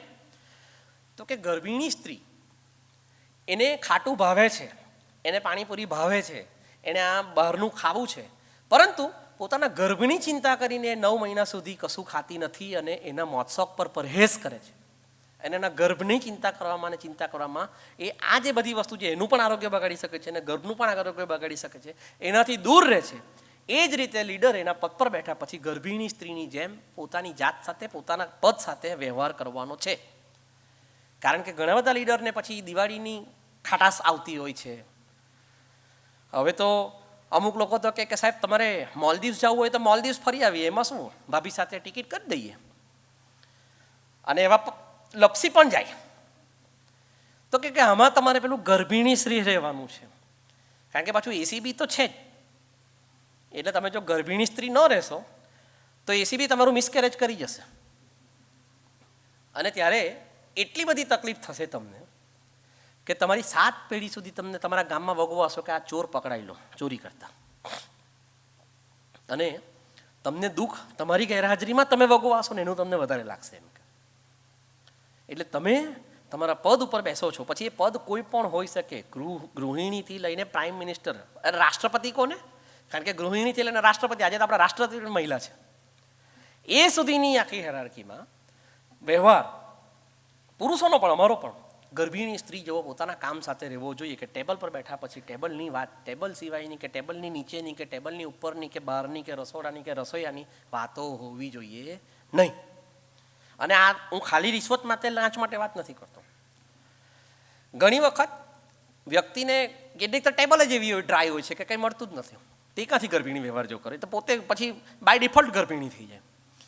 પણ એવા સમયે પણ અમુક લોકો પોતાની સ્વભાવની મર્યાદાને કારણે કોઈકની સાથે વધુ પડતી વાતો કરે, વધારે પડતા વટાણા વેરે, ઘણી વખત અગાઉ કહ્યું તેમ વધારે પડતા આક્રમક થાય, તો એ પણ પેલું જે લીડરશિપનું ગર્ભ છે એ પછી ભોગવાય. એટલે તમારે પછી એ છોડવું પડે. તો કે તમારું થ્રુ આઉટ ગર્ભિણી સ્ત્રી જેવો વ્યવહાર હોવો જોઈએ. એક બીજી સરસ મજાની વાત એમણે કરી છે, બહેનો તમે ખાસ આ ધ્યાનમાં લેજો કે કોઈ પણ લીડર માટે એમ કે પોતાના પ્રોફેશનલ ફ્રન્ટ ઉપર પોતાની પારિવારિક જે બાબતો છે, પારિવારિક લોકો છે કે કોઈ પણ ઓળખીતા પારખીતાઓ છે, એની વચ્ચેનો અને તમારી પ્રોફેશનલ ફ્રન્ટ વચ્ચેનું જે ડિસ્ટન્સ છે એ અત્યંત ક્લિયર હોવું જોઈએ. એટલે ત્યાં સુધી કે આ વાંચ્યા પછી એવું થયું કે મને મારા ગુરુ છે કૃષ્ણકાંત ઉનડકટ, સંદેશના એડિટર છે ને તમે તો બધા વાંચતા પણ હશો, ચિંતન નહીં પડે, મારું પિતા તુલ્ય ફિગર, અને આ સંદેશમાં જ પાછી મારી આ છપાઈ છે. તો એ સંદેશ એડિટર સુરત તરીકે આવ્યા અને મારે એમને ડ્રાઈવ કરીને સંદેશ સુધી મૂકવા જવાનું હતું. હું તો સંદેશનો કોલમનિસ્ટ છું, પણ આમ કોલમનિસ્ટ છું એટલું જ, મારે કંઈ સંદેશ પ્રેસ સાથે લેવા દેવા નથી, મારે તો લેખ મેલમાં મોકલી આપવાનો. તો સાહેબ કે ચાલો ઉપર સુધી મૂકવા આવો. મેં કહું નહીં, ઉપર કોઈ એમ કહેશે કે આ મળતિયાઓ ભેગા થયા છે કેબિનમાં, એટલે સાહેબ આ દરવાજા સુધી હું તમને મૂકી જાઉં, પછી સંદેશનું ઓફિશિયલ આમંત્રણ કોઈ હોય કે કોલમિસ્ટોને ચાલો બોલાવો ને ગાંઠિયાને બુંદીને બધું ખાઈએ તો હું એ કાર્યક્રમમાં આવી શકું. અધરવાઇઝ આ સંદેશનો દાદરો હવે તમે છો ત્યાં સુધી હું નહીં ચાલું, કે જેથી તમારું પદ લજવાય કે આ માણસો અહીંયા ડેરા તંબુ નાખીને બેસેલા છે. એટલે આ પારિવારિક ફ્રન્ટની વાત કરું છું એટલું જ, એમાં મિત્રો પણ આવી જાય, ઓળખીતા પારખીતા બીજા પણ આવી જાય કે આવને ઓફિસ બેસીએ. પણ ભાઈ શેના માટે બેસવું? ઓફિસ આવીને બેસવું શેના માટે? કંઈ કામ છે, ફાઇલો ચલાવવાની છે, અથવા પ્રાઇવેટ છે તો તમારે ડૉક્ટર છો તો એનું કંઈ તપાસવાનું છે, શું કરવાનું છે? તમારા મિત્રો અને સ્વજનોને એક્સેપ્શનલ કેસ લાઈક દશેરાની પૂજા હોય તો બરોબર છે કે ભાઈ તો પૂજા છે, પણ ચાલો આવો ઓફિસ મળીએ બેસીએ, આ જ્યારે તમે કરો છો ત્યારે તમારી નીચેના લોકો, તમારી સાથેના લોકો આ વસ્તુને બહુ ધ્યાનથી ઓબ્ઝર્વ કરતું હોય છે, અને એના પરિણામો પછીથી ઘણી વખત આવતા હોય છે કે તમે તો આવું જ કરો છો તો પછી અમે કેમ આવું ન કરી શકીએ. બેટર તમે કોઈકને તક જ નહીં આપો. એટલે બહેનોને મેં પહેલાં એટલા માટે કીધું કે આ એન્ટરપ્રેનરશીપ શરૂ કર્યા પછી મેં પર્સનલ અનુભવ કર્યો છે કે ઘણી વખત આપણા સ્વજનો કે આપણા ઘરના લોકો કે પ્રિય પાત્રો એવું ઈચ્છતા હોય છે કે આપણે ઓફિસની રજે બાબતો ઘરે આવીને ચર્ચીએ. એટલે ઘણી વખત આપણે ચર્ચતા પણ હોઈએ છીએ. પછી ચર્ચીએ ને ત્યારે પછી ઓપિનિયન આવે સામેથી કે આમ જ કરાય ને. ફોર એન એક્ઝામ્પલ, મારું ટપરી મીડિયા ચાલે છે, તો મારો કોઈ દીકરો 2 દિવસ ન આવ્યો માંદગીને કારણે, હવે ફ્રસ્ટ્રેશન તો આવે જ ને. એટલે ભાઈ તું 2 દાડા નહીં આવવાનું, હું તો રખડી પડવાનું. એટલે આ ફ્રસ્ટ્રેશન જ્યારે હું ઘરે કરું ત્યારે પછી પાછળથી એક ઓપિનિયન આવે, ભાઈ તમારો સ્ટાફ તમને ગાંઠતો જ નહીં હોય તો પછી નવા જ છોકરા રાખી લેવાય ને. પણ શેના માટે ભાઈ? એ તમારું મેટર છે, તમારો એરિયા ઓફ ઇન્ટરેસ્ટ છે. એટલે આ બહેનોને મેં એટલા માટે ઘણી વખત એવું બનતું હોય છે કે બહેનો એક્સપેક્ટ કરતી હોય છે કે ભાઈઓ એમની તમામ પ્રોફેશનલ ફ્રન્ટની વાતો એમની સાથે શેર કરે, પણ એ જરૂર જ નથી તો શું કામ કરું? એટલે તમારે માઠું ન લગાડવું કે એની ઓફિસની વાતો મને કરતો નથી, કે ટાણાની મારા તો મને કંઈ કહેતો જ નથી. શેના માટે કે તમારા માટે સાડી બાડી લેવાની તો વાત બરોબર છે, એવું તો કંઈ છે નથી. એટલે એ એક્સપેક્ટેશન આપણે સામેથી પણ ન રાખવી કે એની ઓફિસીસ છે કે એનું જે પ્રોફેશનલ ફ્રન્ટ છે એની મર્યાદા આપણે હંમેશા જાળવી રાખીએ કે એના કામના કારણે આપણે ઓળખાઈએ છીએ. અધરવાઇઝ એનું કામ જ નહીં હોત આપણે ઓળખાતા જ નહીં હોત. અને આ હમણાં જ આ જ પુસ્તક ઉપર રાજકોટમાં પુરુષોત્તમ રૂપાલાએ નાગરિક જે ત્યાંની સહકારી બેંક છે એના ઉપર 1 કલાક વક્તવ્ય આપ્યું આ લીડરશીપ પર. એમણે ત્યારે પણ કહ્યું, અને હમણાં મારે જોગાનું જોગ દિલ્હી જવાનું હતું ત્યારે એમની ઓફિસ ગયેલો, તેમણે કીધું કે હું જ્યારે ગુજરાત પ્રદેશ પ્રમુખ હતો ત્યારે નરેન્દ્રભાઈ મુખ્યમંત્રી હતા, અને નરેન્દ્રભાઈ સાથે રહેતી વખતે હું નંબર 2 તરીકે જ કામ કરતો હતો. એટલે મારે નરેન્દ્રભાઈના બંગલે પણ દિવસમાં 3 વખત મુલાકાતો થતી, ભાજપને અમારી પક્ષની મિટિંગ હોય કે સરકારની કોઈ મિટિંગ હોય એના કારણે. અને સાહેબ તમારો આ ભીષ્મનો મુદ્દો હવે હું રિલેટ કરું છું કે ત્યાં કોઈ દિવસ નરેન્દ્રભાઈના બા પણ આવ્યા નથી. આપણે વડાપ્રધાન તરીકે બી જોયા તો એક જ વખત નરેન્દ્રભાઈના બા ગયેલા છે, ને પેલો ફોટો શૂટ થયેલો છે, નરેન્દ્રભાઈ વ્હીલચેર પકડીને વડાપ્રધાન પીએમ હાઉસનો 7 રેસકોર્સનો બગીચો બતાવે છે, એક જ ફોટો. બાકી આપણે ત્યાં એમની બાને પણ નથી જોઈ.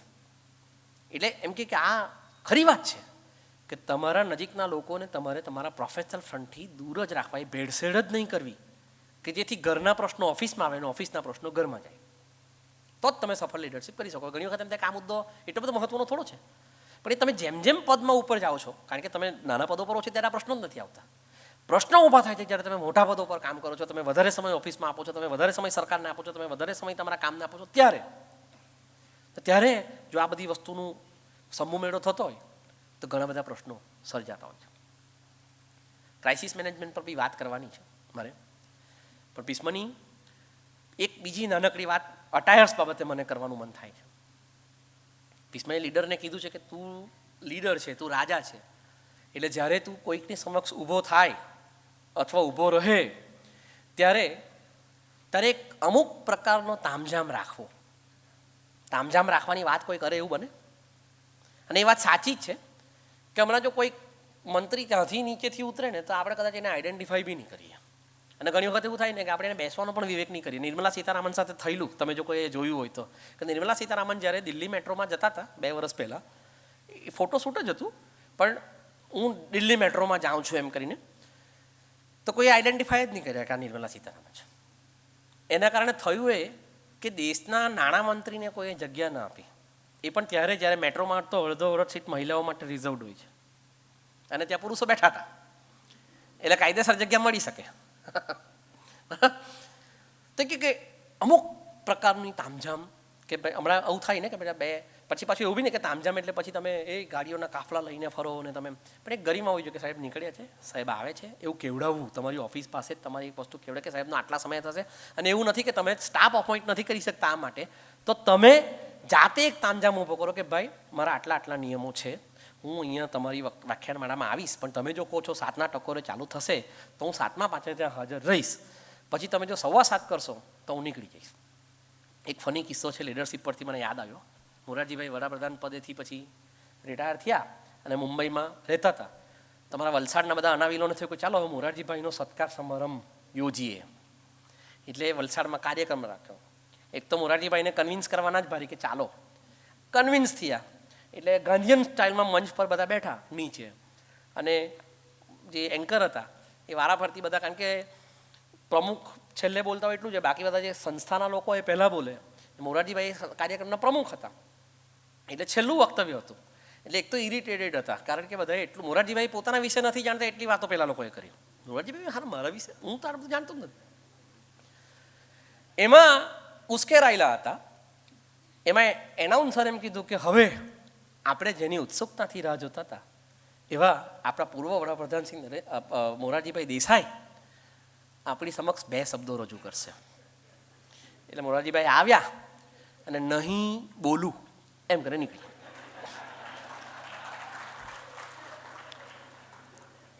આ તો એક આડ વાત થઈ ગઈ, આ લીડરશિપ પરથી મને યાદ આવી. પણ પેલી તામઝામમાં એમ કહેવાયું છે કે એટલે મોરારજીભાઈનું છે ને કે ભાઈ તમે કીધું 2 મિનિટ બોલવાનું, તો હવે હું 2 શબ્દ બોલવાના, તો 2 જ શબ્દ નહીં બોલું, પતી ગઈ વાત. તમે એમ કીધું 2 મિનિટ બોલું તો 2 મિનિટ બોલું એમ. એવું જ હમણાં બોલિવૂડને 2012માં જ્યારે 100 વર્ષ થયા હિન્દી ફિલ્મ ઇન્ડસ્ટ્રીને, ત્યારે આઈફાએ કે સ્ટારે જેટલા લિવિંગ લેજન્ડ્સ હતા એમને સ્ટેજ પર બોલાવીને બહુ સરસ મજાનો 12 મિનિટનો વિડીયો છે, યુટ્યુબ પર જોજો તમે બધા. તો બધા મનોજ કુમાર ને બધા જે હતા એ લોકોને બધાને મંચ પર બેસાડ્યા અને શાહરૂખ ખાન એન્કર હતા. એટલે શાહરૂખ ખાને પોતે 5 મિનિટ 7 મિનિટ બોલ્યા કે ઓહો શું ઇન્ડસ્ટ્રી હતી ને આ લોકોએ શું કામ કર્યું ને દોર આવ્યા ને આ ભરત કુમાર ને મનોજ કુમાર ને દેવાનંદની રોમેન્ટિક સ્ટાઇલ બધી વાર્તાઓ કરી. પછી પેલા બધાને બેસાડ્યા, એક તો બધા ખખડી ગયેલા, જેમ તેમ ઉપર ચડાવ્યા બેઠા ને મનોજ કુમાર પાસે માઇક ગયું તો કે પેલું શરૂઆત ત્યાંથી શરૂ કરી. એટલે કે હવે આપણા લિવિંગ લેજન્ડ્સ પણ એમ કે થોડું થોડું કહેશે. એટલે મનોજ કુમારનું ફટેકું. એટલે મનોજ કુમારે કીધું કે શાહરૂખ બોલ રહા હૈ, થોડા થોડા બોલો. એટલે હું તો હવે કાંઈ બોલવાનો નહીં, હે પ્રીત જહાં કી રીત સદા મેં ઉસ દેશ સે આયો એમ કરીને ગાઈને મૂકી દીધું. તો આ એકચ્યુઅલમાં હવે તો મનોજ કુમાર ઉંમરને કારણે આ કર્યું છે, પણ આ જે છે ને એક એમના વ્યક્તિત્વનો લીડર તરીકેનો એક છે કે તમે લીડર તરીકે હું આટલું કરીશ એવી ધાક એક વખત બેસી જાય ને ત્યાર પછી શાહરૂખ ખાને કાન પકડેલો કે મનોજ કુમારને કોઈ દિવસ 2 શબ્દ બોલો, 2 મિનિટ બોલો. કે મોરારજીભાઈને તો પછી કોઈ બોલાવવાના જ બંધ કરી દીધા, કારણ કે આપણે ત્યાં તો ઉગતા સૂરજને પૂજે, પણ 2 શબ્દ બોલો અને 2 મિનિટ બોલો એ બધી વાર્તા જ નહીં મળે. અને ઘણા બધા લોકોને આયોજકોને બી એવી તકલીફ હોય છે કે 7નો ટાઈમ આપેલો અને 8 લગી ઠેકાણાની હોય. તો એ તામઝામનો પાઠ છે કે તમે એમ કે તમારું વ્યક્તિત્વ લીડર તરીકે એવું ઊભું કરો કે તમે જેની સાથે ડીલ કરો છો એ ડીલ કરનાર વ્યક્તિ એટલે તમારા ટેન્ટ્રમ્સ, આમ તો એ પણ ટેન્ટ્રમ્સ જે છે એ નેગેટિવ વર્ડ છે. આમ જોવા જઈએ તમારા સિદ્ધાંતો, તમારા ગમા અણગમા વિશે તમારા સામેના પાત્રોને ખબર હોવી જોઈએ કે તમે આટલી મર્યાદામાં તો રોજ છો, તો એ જ પ્રમાણે પછી તમને ટ્રીટ કરશે. બાકી તમે જો એના તાલે કે એના વાદે ચાલશો તો ઢોલ છે ને તમે લાકડી પીટશે દે ધનાધન. તો એમ કે લીડર તરીકે તારી આટલી રિક્વાયરમેન્ટ છે કે તારે રજૂ થતી વખતે એક ચોક્કસ તામઝામ સાથે થવાનું. એમાં એણે એ પણ વાત કરી કે હું એમ નથી કહેતો કે તમે ભભકદાર કપડાઓમાં કે ભભકદાર એ બધી બાબતો લઈને ત્યાં પહોંચો, પરંતુ જ્યારે તમે લીડર તરીકે કોઈકની સમક્ષ રજૂ થાઓ છો ત્યારે તમારી સુઘડતા જે છે, તમારી સ્વચ્છતા જે છે અટાયર્સની, એ સામેના માણસને પ્રભાવિત કરવી જોઈએ. હું અગેન મને આમાં નરેન્દ્રભાઈનો જ કિસ્સો યાદ આવે છે. તમે એમની માનતા કહો નરેન્દ્રભાઈના કિસ્સા પૂછું એટલે નરેન્દ્રભાઈ જ્યારે મુખ્યમંત્રી પણ નહોતા થયા ને આ તો કેકા શાસ્ત્રીએ કીધેલો કિસ્સો છે ને કેકા શાસ્ત્રી વિશે બી નરેન્દ્રભાઈ બહુ સરસ મજાની વાત કરેલી છે.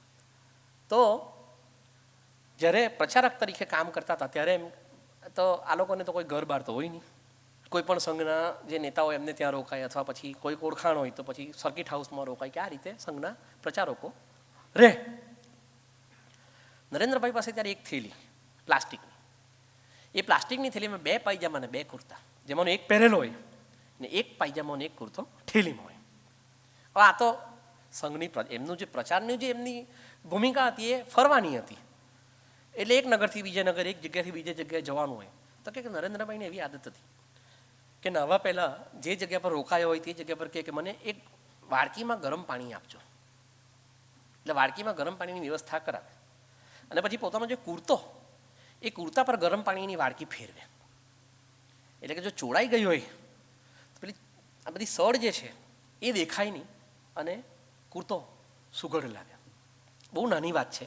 હવે આજે તો એ સાહેબ 10 લાખનો સૂટ પહેરતા થઈ ગયા છે, પણ જ્યારે નરેન્દ્રભાઈ મુખ્યમંત્રી નહોતા અને ગુજરાત ભાજપના કેટલા બધા નેતા એમને ઓળખતા નહોતા, એ સમયે નરેન્દ્ર મોદી પાસે આ સ્કિલ હતી.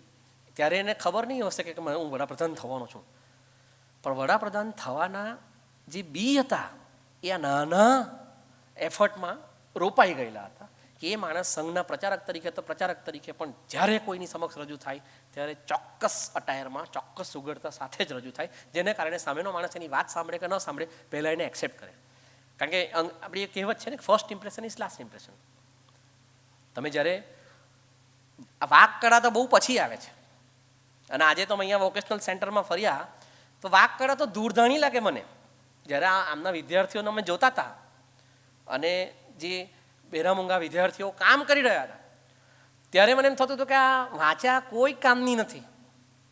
આ તો આપણે પ્રિવિલેજડ છીએ કે આપણને વાંચા મળી છે, અધરવાઇઝ આ વાંચા કંઈ સર્વસ્વ નથી. આ લોકો જે કામ કરી રહ્યા છે એની સામે તો એ તો તમારા વ્યક્તિત્વમાં તમારું બોલવું બહુ પછી આવે છે. નહીં તો આપણે જોઈ ગયા કે કેવું બોલવું. પણ બોલતા પહેલાં તમે જ્યારે રજૂ થાઓ છો ત્યારે જો તમે સુઘડ નથી હોતા અથવા તમારી એક ઇમ્પ્રેશન નથી હોતી તો પેલો તમને સાંભળે ને એ પહેલાં એના મનથી યુટર્ન મારી ગયેલો હોય છે. એ ખાલી ફિઝિકલી જ તમારી સામે ઊભેલો હોય છે, કારણ કે એને તમારા વ્યક્તિત્વમાં જ રસ નથી અને એમ નહીં માનતા કે આ બધી બાબતને સુંદરતા સાથે નિસ્બત છે. એવું હોત તો આજે ભારતમાં સર્વશ્રેષ્ઠ ઉદાહરણ છે કે આપણા રાષ્ટ્રપતિ આદિવાસી છે. તો તમે જો લુક્સ જોવા જાઓ તો પેલી કોણ છે, પેલી મેલોની, એની સામે તો દ્રૌપદી મુર્મુ ધારો કે રંગના દ્રષ્ટિકોણથી જોઈએ તો આપણા ભારતીય રંગ છે, આદિવાસી રંગ છે આપણો. પણ છતાં દ્રૌપદી મુર્મુ જ્યારે આમ સ્ટેજ પર આવે અને પાછા પેલું લઈને આવે ત્યારે આપણને થાય કે હા આ દેશની લોકતંત્ર કેટલું મહાન છે કે આ સ્ત્રી આ પદ પર બેઠી. પણ એનું પ્રેઝન્ટેશન પણ કેટલું સરસ છે, એનું ત્યાં ઉપસ્થિત થવું પણ કેટલું મહત્વનું છે. તો બહુ નાની વાત છે. તમે બજારમાં ફરતા હો એ રીતે, અને મેં તો અમુક લોકોને એવા પણ જોયા છે કે બજારમાં બી એકદમ ટીપ ટોપ ફરે. આપણને થાય કે હારા તમે તો હવે સુવાની તૈયારી, સુવાનો ટાઈમ થઈ ગયો, આટલા બધા ટીપ ટોપ. ને અમુક લોકોને આદત હોય સુવા પહેલાં માથું ઉડીને શું. મારા એક મિત્ર, વડીલ મિત્ર, સૂતા પહેલાં મોડું બોડું તો એને માથું પકડું, હવે કાં ચાલ્યા તો કે યમરાજ આવ્યો તો કે લગર વગર વેળામાં આપણે જાય ને રાત્રે. એને બી થવું જોઈએ કે આ વ્યવસ્થિત માણસ હતો. આવો જ કિસ્સો અમારા ઘરમાં છે કે અમે રાત્રે સૂતા પહેલાં કંઈ બી ખાઈએ તો અમારા ગેસ્ટ કહે કે તમને આ ખોટી આદત હમણાં જ જઈમાં આવે. મેં કહું જો અહીંયા છે ને આપણે ભોગવવા આવેલા છે, એટલે યમરાજ છે ને 2 પરોણી વધારે ભોખે કે ભાઈ જઈમાં, તો કે ના ભૂખા. કેમ નહીં જઈમાં? ખાવા આવેલા હોતા, મજા કરવા આવેલા હોતા ને, જમીન આવવું જોઈએ ને તમે. એટલે અમે બી થોડું ખાઈને શું એમ. તો જે લોકો બજારમાં ટીપટોપ થઈને ફરી શકતા હોય, કે જે લોકો સૂતા પહેલાં સરસ મજાના તૈયાર થઈને, એટલે શું ગણવું એમ નથી કહેતા કે ઓહો હો તામઝામ કરો. તો આપણે તો પ્રોફેશનલ ફ્રન્ટ ઉપર રજૂ થવાનું છે. આપણે મેક શ્યોર કરવાનું, આપણા ધ્યાનમાં, આપણી સેન્સમાં હોવું જોઈએ કે આપણી રજૂઆત, ફિઝિકલ આપણું અપિરિયન્સ એ પરફેક્ટ જ હોવું જોઈએ. પછી એમાં અમુક લોકોની આદત થઈ, હું તો બહુ સાદો માણસ. અરે સાદા માણસના ગંદકી સાથે કોઈ લેવા દેવા નથી. તારા અટાયર પરથી તો લાગે છે તું નહેલો જ નથી. આને સાદગી સાથે નિસ્બત નથી ભાઈ, સાદગી અલગ વસ્તુ છે. તો તમારી વેર વિખેરનેસ જે છે એને તમે સાદગીમાં નહીં ખપાવી શકો. સાદગી બહુ જુદી વસ્તુ છે. અને આપણે ત્યાં તો મોંઘી સાદગીવાળા તો આપણી પાસે નરેન્દ્ર મોદીથી લઈને મહાત્મા ગાંધી સુધીના ઉદાહરણો છે કે એમની સાદગી કરોડોમાં પડે છે આપણને. ગાંધીજી બી નીકળતા તો આખી ટ્રેન લઈને નીકળતા કે સાદો હું તો થર્ડ ક્લાસમાં. અરે બાપુ તમે થર્ડ ક્લાસમાં જાઓ છો, પણ આ થર્ડ ક્લાસ ટ્રેનને સાચવવા માટે કેટલી માથાકૂટ કરવાની. નમણા સાહેબ જોલો લઈને નીકળવાની. સાહેબ તમે જોલો લઈને નીકળવાના, પણ આ બધા ખર્ચાનું શું? એ તો કલેક્ટર ઓફિસમાં જઈને આરટીઆઈ કરો તો ખબર પડે કે સાહેબની રેલીઓમાં કેટલા ખર્ચા થાય છે ને કેવા થાય છે.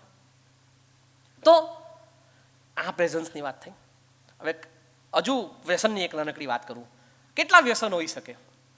આપણે કોઈ કહી શકે કે વ્યસનો કેટલા પ્રકારના છે? કોઈ જવાબ છે આપણી પાસે? ભીષ્મ વ્યસનના પહેલા તો 2 વર્ગીકરણ કરે છે. એક ક્રોધ જ વ્યસન અને બીજું કામ જ વ્યસન. ક્રોધ જ વ્યસન અને કામ જ વ્યસનમાં પાછા પ્રકારો છે. એટલે આપણે એમ માનીએ કે માવો ગઈશો ને એ કર્યું એટલે વ્યસન. આ તો વ્યસનની બહુ પછીની બાબત છે, એ તો વ્યભિચારમાં ખપાઈ ગયેલું છે. ભીષ્મ એમ કહે છે કે સૂર્યોદય પછી ઉઠવું અને સૂર્ય હાજર હોય એ સમય દરમિયાન ક્યારે પણ સૂવું એ પણ વ્યસન છે. અને આ કામ જ વ્યસન છે. તમે લીડર છો, તમારે ટકોરા બધ્ધ જ રહેવાનું હોય, નો ડાઉટ. એમાં આપણી પાસે એક પાછી પરંપરા એવી પણ છે, આઝાદી કાળમાં ગાંધીજીને સરદાર વલ્લભભાઈ પટેલને એ લોકોની એવી આદત હતી કે મળસ્કે ઉઠી પડતા જ્યારે દાંડી યાત્રા વખતે ગાંધીજીની ધરપકડ કરવા માટે અંગ્રેજો આવ્યા ત્યારે અંગ્રેજ સુરતનો કલેક્ટર એમ માનતો હતો કે એ તો બધા હુતેલાઓ એમ સૂતા હશે. તો ક્યાંથી મિસ્ટર ગાંધી તો નવજીવનના લેખ લખતા હતા. તો ઉઠી પડ્યા એમ કે તો આ તમારો રોજનો ટાઈમ એમ. અને પછી એ લોકો એવું કરતા કે 10, 10:30, 11 વાગે વલ્લભભાઈ પટેલની બી આ દિનચર્યા હતી, ગાંધીજીની બી દિનચર્યા કે 4 વાગ્યાનો જે એમનો દિવસ શરૂ થતો એ લોકો 10 વાગ્યા સુધી ટકોરાબદ્ધ કામ કરે, પછી 10 થી 2નો એક બ્રેક લે અને 2 પછી મિટિંગ્સ ને બધું એ લોકોનું 6, 7, 8 વાગ્યા સુધી ચાલે. પણ એ તો આ લોકો પાડતા આપણા જેવું નહીં પછી 4 ઉઠીને ચાલો હવે તો હું 4નો ઉઠેલો છું એટલે પછી 10 વાગે વાર્તા પૂરી એટલે પૂરી, પછી ફર્યા કરવાનું. અને એ લોકો પાસે તો સમયનો અભાવ એકચ્યુઅલમાં હતો, એમના તો સમયનું મૂલ્ય હતું. ભીષ્મ એમ કહે છે કે તમે જો વામકુક્ષી કરો છો, આમાં ઘણા બધા લોકો વામકુક્ષીવાળા હશે. હવે હમણાં તો કામના પ્રકારો જ એટલા બધા બદલાઈ ગયા છે કે હવે ધારો કે અમારા કેમિસ્ટ્રીના વિદ્યાર્થીઓ નાઇટ શિફ્ટમાં કામ કરતા હોય, તેમ કહેવા જવાના કે હવે ભીષ્મને પાડવા જશો તો પેલા નોકરીમાંથી પાણીચું પકડાવી દે કે તું ભાઈ ભીષ્મવાળું રાખ, કાલથી અહીંયા નહીં આવતો. એટલે એ બધા એક્સેપ્શનલ કેસ હોઈ શકે, પણ ભીષ્મ કહે છે કે કામ જ વ્યસન છે આ. તમારે તું લીડર છે, તને સૂર્યોદય થાય એ પહેલાં તારો દિવસ ચાલુ જ થઈ જવો જોઈએ. હું તો હમણાં એક કમ્પાઇલેશન સરસ મજાનું કરી રહ્યો છું, સોના જેવી સવાર છે જી, કે જે મહાન પ્રોડક્ટિવ લોકો હતા ગાંધીજીથી લઈને રવિન્દ્રનાથ ટાગોરથી લઈને ગુલઝાર સવારે 7:30 વાગે તો ટેનિસના 2 સેટ રમાઈ ગયેલા હોય, 7:30 વાગે. ખુશવંત સિંહ અર્લી બર્ડ હતા. તે બધા અર્લી બર્ડ્સની વાતો સોના જેવી સવાર છે જે કરીને એક પુસ્તક હમણાં કમ્પાઇલ કરી રહ્યો છું કે સવાર પાસે આપણે આટલું બધું શીખી શકવું જોઈએ. તો એમ કે તમે આ રીતે જે કરો. બીજું ક્રોધ જ વ્યસન અને કામ જ વ્યસનમાં એક મહત્વની ભીષ્મએ જે વાત કરી છે તે આપણને સૌને લાગુ પડે, મને લાગુ પડે, તમને લાગુ પડે કે કુથલી અને નિંદા આ ક્રોધ જ વ્યસન છે. એટલે આપણે ઘણી વખત એવું માનતા હોઈએ છીએ કે જે માણસ ગેરહાજર છે એની વાત કરીએ છીએ તો ભીષ્મ એમ કહે છે કે આ નાના માણસના લક્ષણ છે ભાઈ.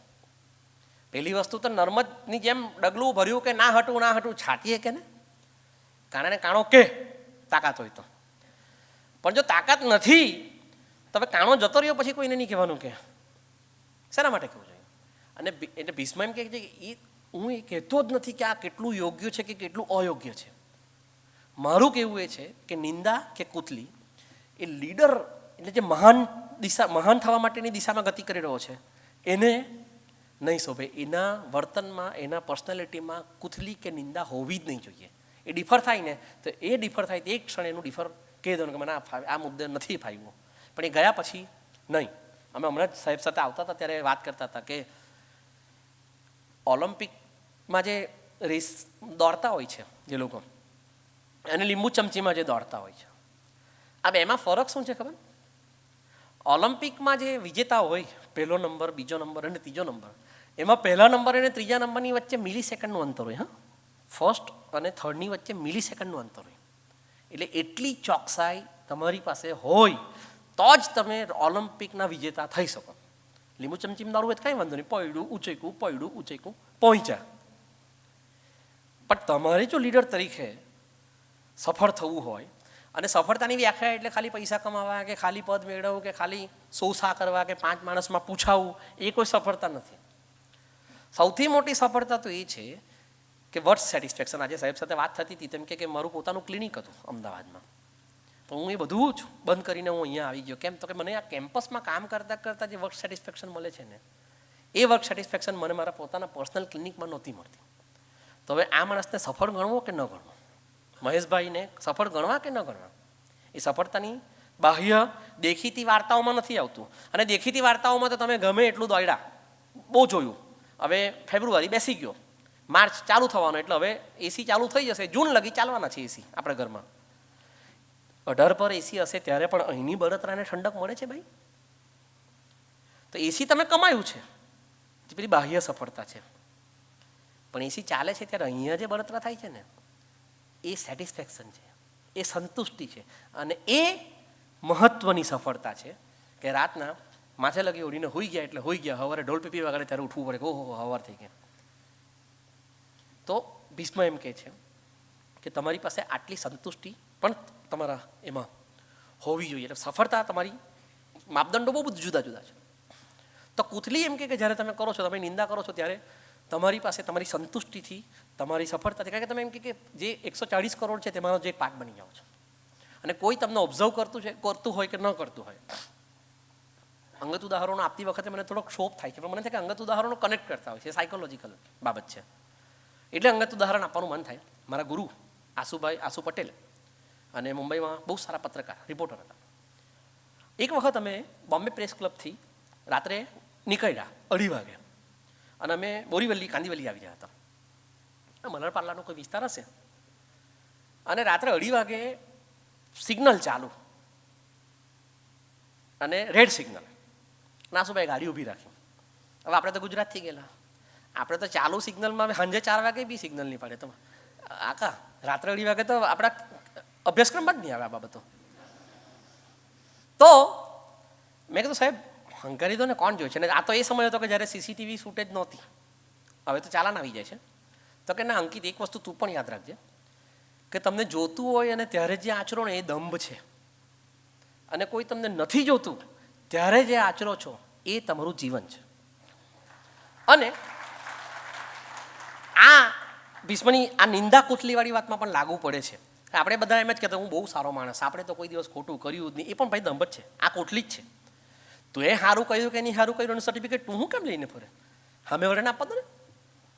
એ સર્ટિફિકેટ તો તમારી મૈયતમાં જ ખબર પડવાના છે કે કેટલા આવ્યા, જે જોવા માટે તમે હાજર જ નથી રહેવાના. બેટર આપણે એ મિડલ ક્લાસ કે નાના તુચ્છ વાતાવરણ કે માઇન્ડસેટમાંથી, ના માઇન્ડસેટ છે લીડરશિપ જે છે ને એ આચરણ કરતાં વધુ માઇન્ડસેટ છે. કે સિંહને તમે હમણાં ઇન્સ્ટાગ્રામ પર એક વિડીયો હતો, એક વાઘનું પાંજરું હતું ઝૂમાં, પ્રાણી સંગ્રહાલયમાં એક સિંહનું પાંજરું હતું. વાઘના પાંજરામાં 2-3 વાઘ હતા, સિંહના પાંજરામાં 2-3 સિંહ હતા. એટલે પેલા પ્રાણી સંગ્રહાલયનો જે સ્ટાફ હતો એ સ્ટાફ પેલી એમનો ખોરાક ફેંકતું હતું. તો વાઘના મોઢામાં લાળ પડે, પેલા લોકોની ગાડી ત્યાં પહોંચી ત્યાં સુધી, અને ફેંકે ત્યાં સુધીમાં તો વાઘ કૂદ. પછી સિંહના પાંજરા પાસે ગયા. સિંહ બેઠેલો, એને નજર બી ઊંચી નહીં કરી. પેલા એ ફેંક્યું, ને ફેંકવાની સ્ટાઇલ એને નહીં ગમી કે શું કોઈ ખોરાક પ્રત્યે તો જોયું જ નહીં. પેલાને આમ કાણી આંખે જોયો. સરદારને બી આદત હતી, સરદાર આમ જ જોતા. એને એ રીતે જોયો કે આ રીતે ફેંકાય એમ. એટલે આપણે સિંહ કેમ જંગલનો રાજા કહેવાય ભાઈ? એની પાસે ઓછી તાકાત છે દીપડા ચિત્તા કરતા. હમણાં તો સિંહ કરતા દીપડાના સમાચારો વધારે આવે છે આમ જોવા જઈએ તો. પણ દીપડો છે ને એ મિડલ ક્લાસ માનસિકતા ધરાવતો છે કે મરઘું મળે તો મરઘું બી ખાઈ લેવું. સિંહ નર્મદ, પગલું ભર્યું કે ના હટું. આ મારું માઇન્ડસેટ છે. એ માઇન્ડસેટ સાથે હું બાંધછોડ નહીં કરું. એટલે આપણે નક્કી કરવાનું છે કે આપણે આ બધી બાબતોમાં પડવું કે ન પડવું. એ પછી કોઈ જોઈ ન જોઈ એ બીજો મુદ્દો છે. ક્રાઇસિસ મેનેજમેન્ટ પર હવે આપણે આવીએ અને કન્ક્લુડ કરીને કંઈક બેલવાળી સુવિધા હોય તો પ્લીઝ કરજો, કારણ આમ તો હું ટાઈમ જોઉં છું. નથી થવાનો જ વાર છે ને, સમય છે ને આપણી પાસે. ઓકે, એટલે ક્રાઇસિસ મેનેજમેન્ટમાં ભીષ્મ પહેલાં આપણી પાસે ગુજરાતીમાં સરસ મજાની કહેવત હતી કે પાણી પહેલાં પાળ બાંધવી. હવે આપણને એ બધી વસ્તુ સમજાતી જ નથી, પાણી પહેલાં પાળ બાંધવાની. એટલે અને બીજી વસ્તુ આપણે છે ને ક્રાઇસિસ મેનેજમેન્ટ આપણે એમ માનીએ છીએ કે રિસોર્સ મેનેજમેન્ટને આપણે ક્રાઇસિસ મેનેજમેન્ટ સમજીએ છીએ. એટલે આ હોલમાં આ બાટલા બધા રાખેલા છે, તો એને આપણે મને કહ્યું આ બાટલા મુકાયા છે એટલે આગ લાગે તો કંઈ વાંધો નહીં. પણ ભાઈ એ રિસોર્સ મેનેજમેન્ટ છે, એ ક્રાઇસિસ મેનેજમેન્ટ નથી.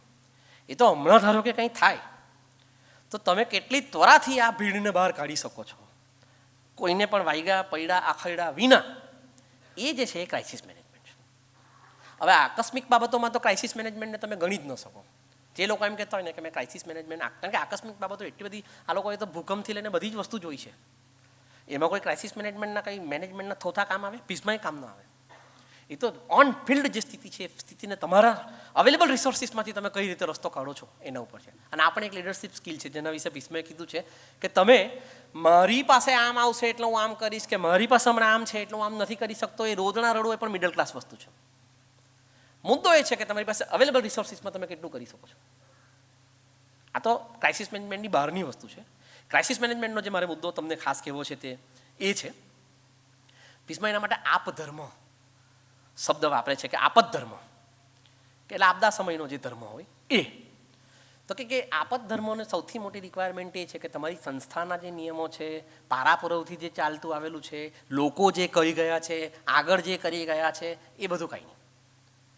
એ સમયે એ સ્થિતિને જે જરૂરી નિર્ણય છે એ નિર્ણય જો તમે લો અથવા લઈ શકો એવી તમારી પાસે કરે જ છે તો તમે ક્રાઇસિસ મેનેજમેન્ટ કરી શકો. કારણ કે આ તો બધું રિસોર્સિસ છે, આ તો બધું મૂકી દીધું કે ધારો કે આ ઓડિટોરિયમમાં કાલ ઉઠીને કંઈક થયું, ઓડિયન્સ બેઠી હોય ને આગ જેવી ઘટના ઘટે તો કે સરકારે પરિપત્ર કાઢ્યો કે બધા ઓડિટોરિયમમાં મુકાવી દો બાટલા.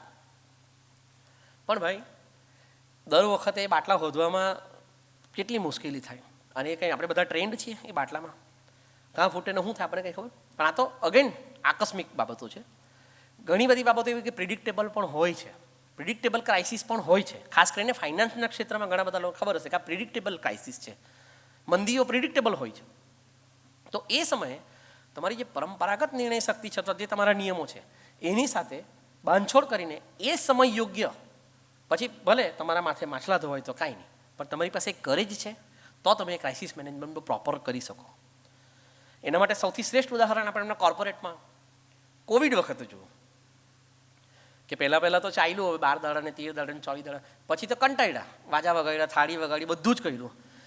હવે પગાર કોણ ચાલુ કરશે, આ મીટર કોણ ચાલુ કરશે, કંઈક તો કરવું પડશે ને. એટલે પછી કોર્પોરેટ્સ વર્ક ફ્રોમ હોમનો કન્સેપ્ટ લાવી, શાળાઓ ડિજિટલ ક્લાસનો કન્સેપ્ટ લાવી. અને આપણે બધાને બહુ આશ્ચર્ય, આપણે બધા ગર્વ કરવા જેવી બાબત છે, ઈલા ભટ્ટે વર્ષો પહેલાં આ પ્રકારના ક્લાસીસનું યુનાઇટેડ નેશનમાં એ એલ્ડર સંસ્થાના સભ્ય હતા અને એલ્ડરના ચેરમેન હતા નેલ્સન મંડેલા. તો એમણે કીધું મિડલ ઇસ્ટમાં પાછલા 20 વર્ષોથી શિક્ષણ ખોરંભે ચડેલું છે, તો આપણે માઇક્રોસોફ્ટ અને ગૂગલ જેવી કંપનીઓ સાથે કરાર કરીને મિડલ ઇસ્ટમાં વર્ચ્યુઅલ ક્લાસીસ શરૂ કરાવડાવીએ. પણ ત્યારે કોઈના મગજમાં વાત નહીં ઉતરેલી. એ છેલ્લે જ્યારે આખું જગત કોવિડમાં સપડાયું ત્યારે વર્ચ્યુઅલ ક્લાસીસ અને વર્ચ્યુઅલ બધું ચાલુ થયું. તો એ જે છે એ લોકોનો એ આપદ ધર્મ.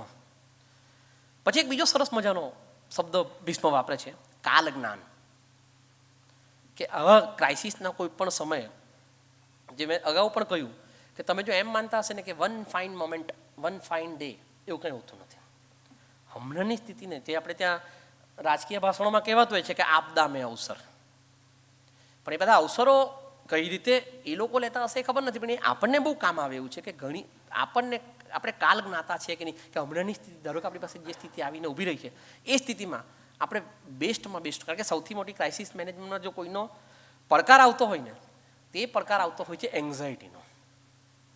અને ઉચાટમાં ને ઉચાટમાં આપણે નિર્ણયો તો બહુ દૂરની વસ્તુ રહી જાય છે, આપણે આપણી જાત જ નથી સંભાળી શકતા અને આપણે આપણી જવાબદારીઓ ઢોળી દઈએ છીએ. અને એવું નથી કે પડકાર ઇઝ ઓલ અબાઉટ આગ લાગવી ને ભૂકંપ થવો ને, ઘણી વખત એક ફાઇલ ખોવાઈ જાય ને સરકારમાં ને શોધાશોધ થઈ જાય ને એ બી ક્રાઇસિસ મેનેજમેન્ટ છે. કારણ કે પછી કલેક્ટરે તો ફાઇલ માંગી હોય, કારણ કે કલેક્ટરે કોર્ટમાં રજૂ થવાનું હોય, કોર્ટમાં ફાઇલ જાય નહીં એટલે મામલતદારો ઊભા રહી જાય.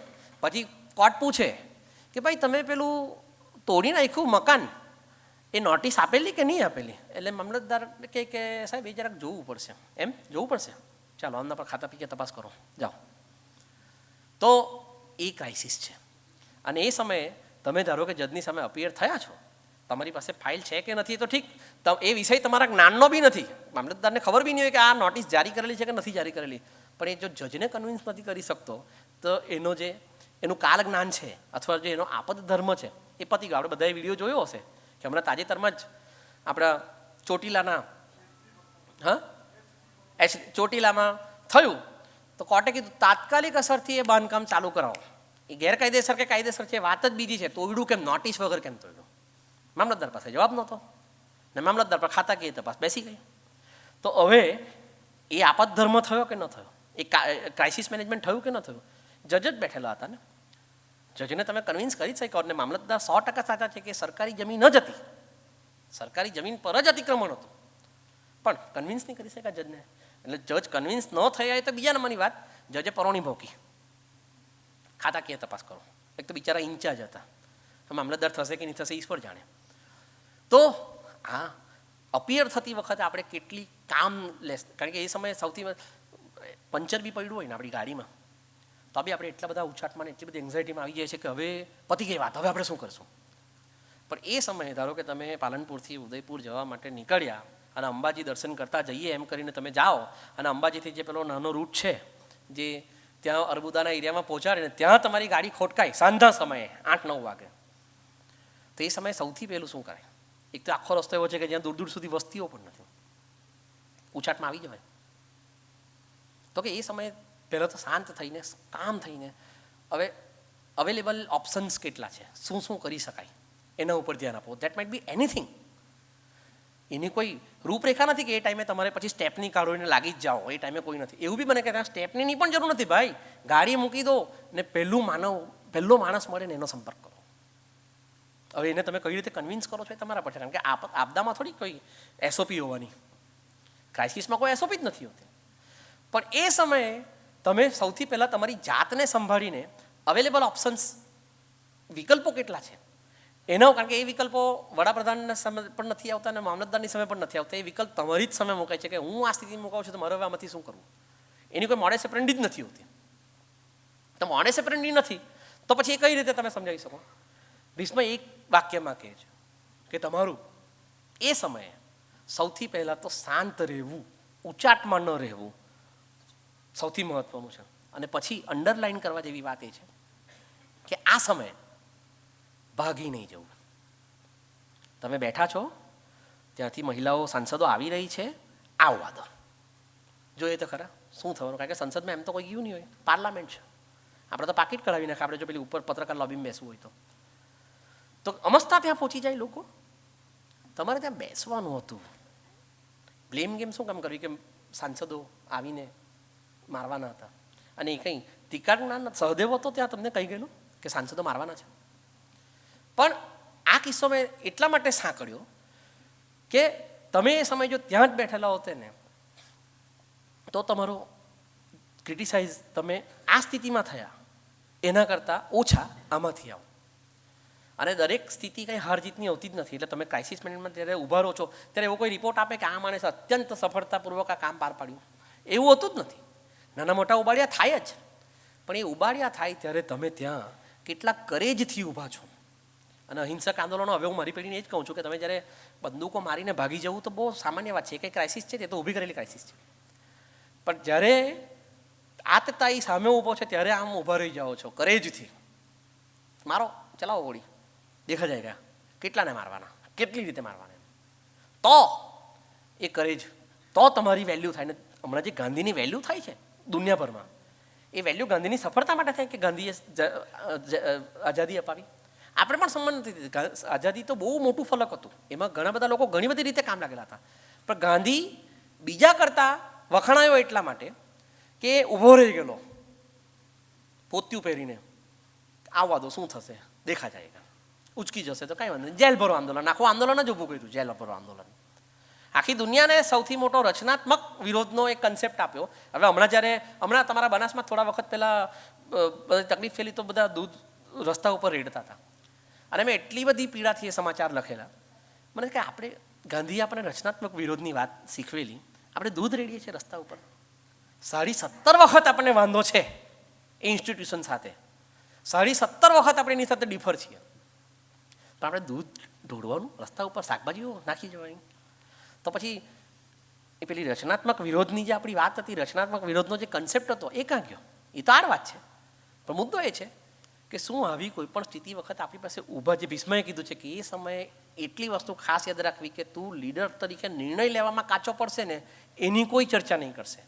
પણ તું જો ત્યાંથી ભાગ્યો તો પેલી ઝવેરચંદ મેઘાણીની પંક્તિ હમણાં બહુ ટ્રેન્ડિંગમાં છે કે ભયથી ભાગ્યો, ભયથી ભાગ્યો. એ હમણાં ઇન્સ્ટાગ્રામમાં બહુ આવે છે, રીલમાં. ભાગવું નહીં, તમારી સીટ પર બેઠા રહેવું, આવવા દો કોણ આવે છે, કઈ રીતે આવે છે. અને એમાં તો એવું કંઈ થાય તો તમે તો હિસ્ટ્રીમાં સામેલ થઈ જાઓ. એકાદ ઠાપટ પર ગાંધીજીને એની હિસ્ટ્રી બનીનું એક કારણ એવી છે કે એની હત્યા થઈ. એને તમે એને છેડેલો જ જોતો કદાચ એવું બનતે કે વન ફાઇન મોમેન્ટ એ માણસ ભૂલાઈ ગયેલો હતો. પણ તમે તો એને અમર કરી આપ્યો કે આ તો આના જેવો કોઈ માણસ નથી કે એને સમીક્ષાથી. અને છેલ્લા શબ્દો પણ હેરામ, છેલ્લા પણ કહેતા, કરેજપૂર્વક કહેતો કે એના હેરામમાં ડર નથી. એનું હેરામ પેલું આપણે કામ કરે, કન્ટેમ્પ કરે કે ભાઈ હેરામ. એનીવેઝ, મને આશા છે તમને મારી વાતો ગમી. આ તો 14,000 શ્લોક છે અને મારા 2 ભાગ થઈ ગયા છે આ પુસ્તકના. એટલે ખાલી પુસ્તકોની પ્રસ્તાવના વાંચવા જાઉં તો જાતના બધા મુદ્દા નીકળે.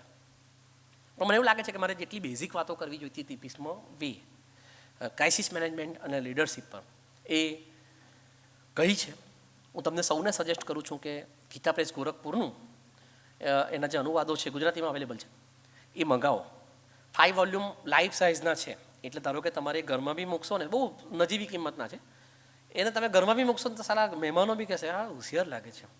ભલે પછી એમાં તમે ન વાંચો તો કાંઈ નહીં, કારણ કે મને તો એવી બી ફરમાઈશ આવે કે બંગલો બનાવે તો કે દેસાઈ સાહેબ અમે બંગલો બનાવ્યો, એમ કોંગ્રેચ્યુલેશન. હવે તમે અમને એમ કે 100 પુસ્તકોની યાદી આપો, જે પુસ્તકો અમારા ખંડમાં હોય, કારણ કે એમ કે પેલા ચેતન ભગતના અને પેલા રીચ ડેડ ને પુઅર ડેડ ને એવા બધા નહીં આપતા, એમ કે ઝેર તો પીતા જાણી મનુભાઈ પંચોળી દર્શક, તો ઓહો દર્શકને વાંચે છે, વાહ. એ વાંચતા નહીં હોય તો પેલા 100 પુસ્તકો મુકાવી દે કે સાલા હોશિયાર લાગે છે આ લોકો. ને ગુણવંતભાઈએ પાછું એમ કીધું ને, ગુણવંત સાહેબ પાછું એમ કીધું કે જે ઘરમાં 10 સારા પુસ્તકો ન હોય એ ઘરમાં દીકરી ન દેવી.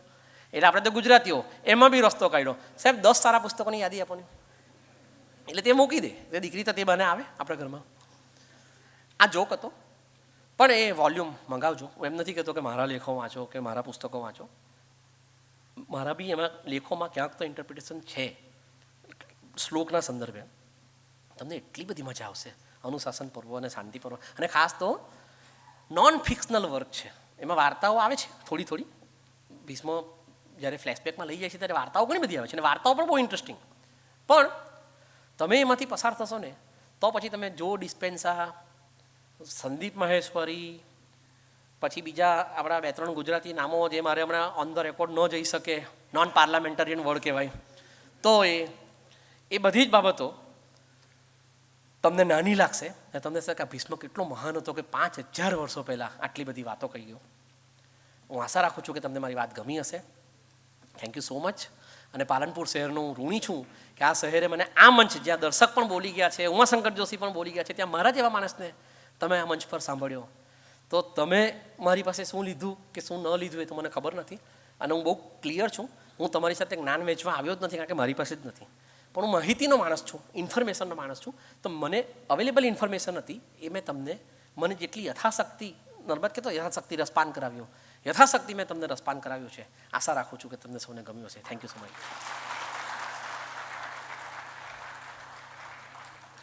આભાર સાહેબશ્રી.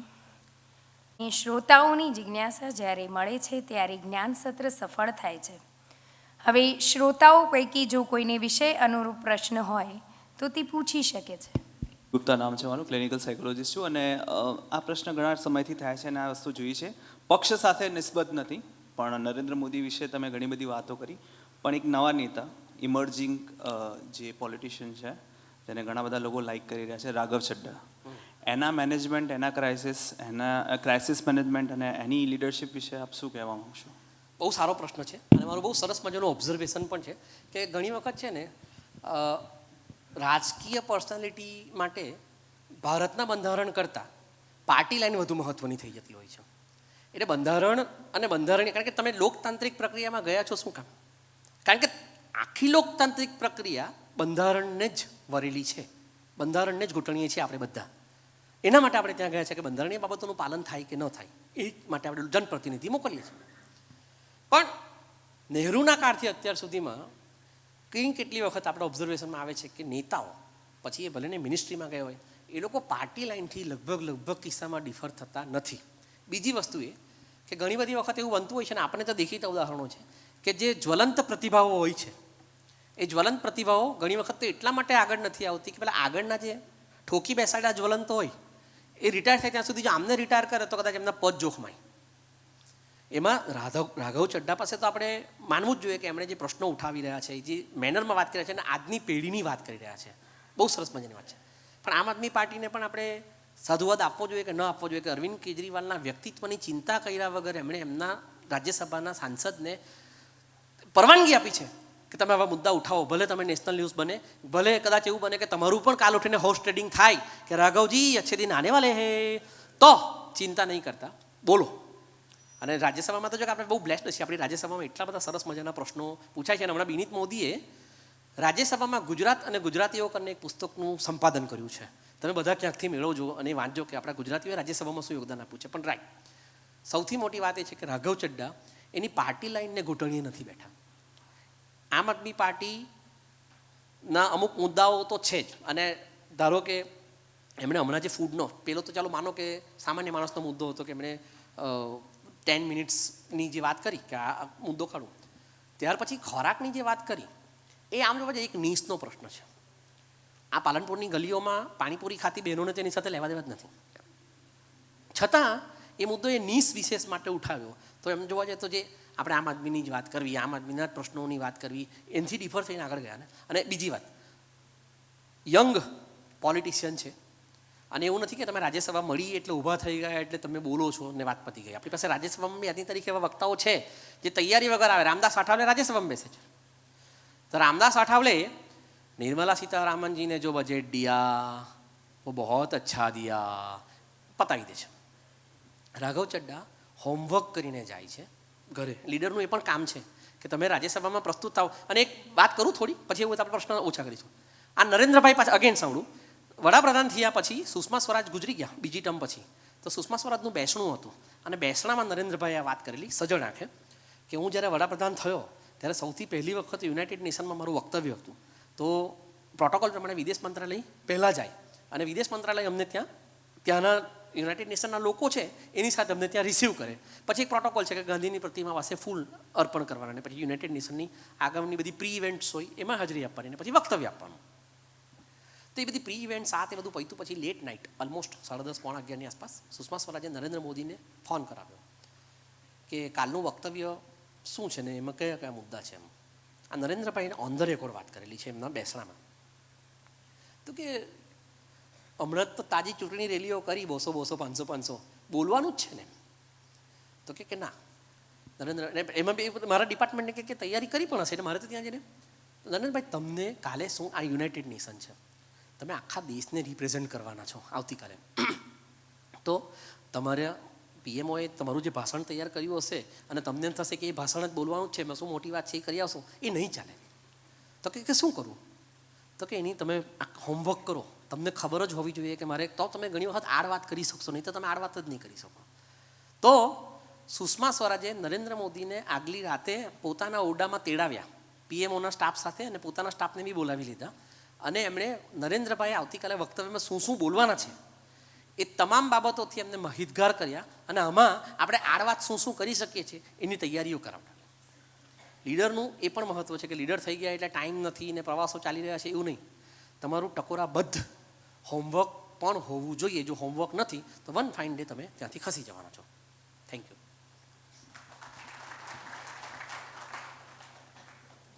કાર્યક્રમને આગળ ધપાવતા હું આજના કાર્યક્રમના અધ્યક્ષ શ્રી ડંકેશભાઈ ઓઝાને વિનંતી કરીશ કે તેઓ આજના વિષય અને વ્યાખ્યાન પર પોતાના અધ્યક્ષીય મંતવ્યો રજૂ કરે. સાહેબશ્રી.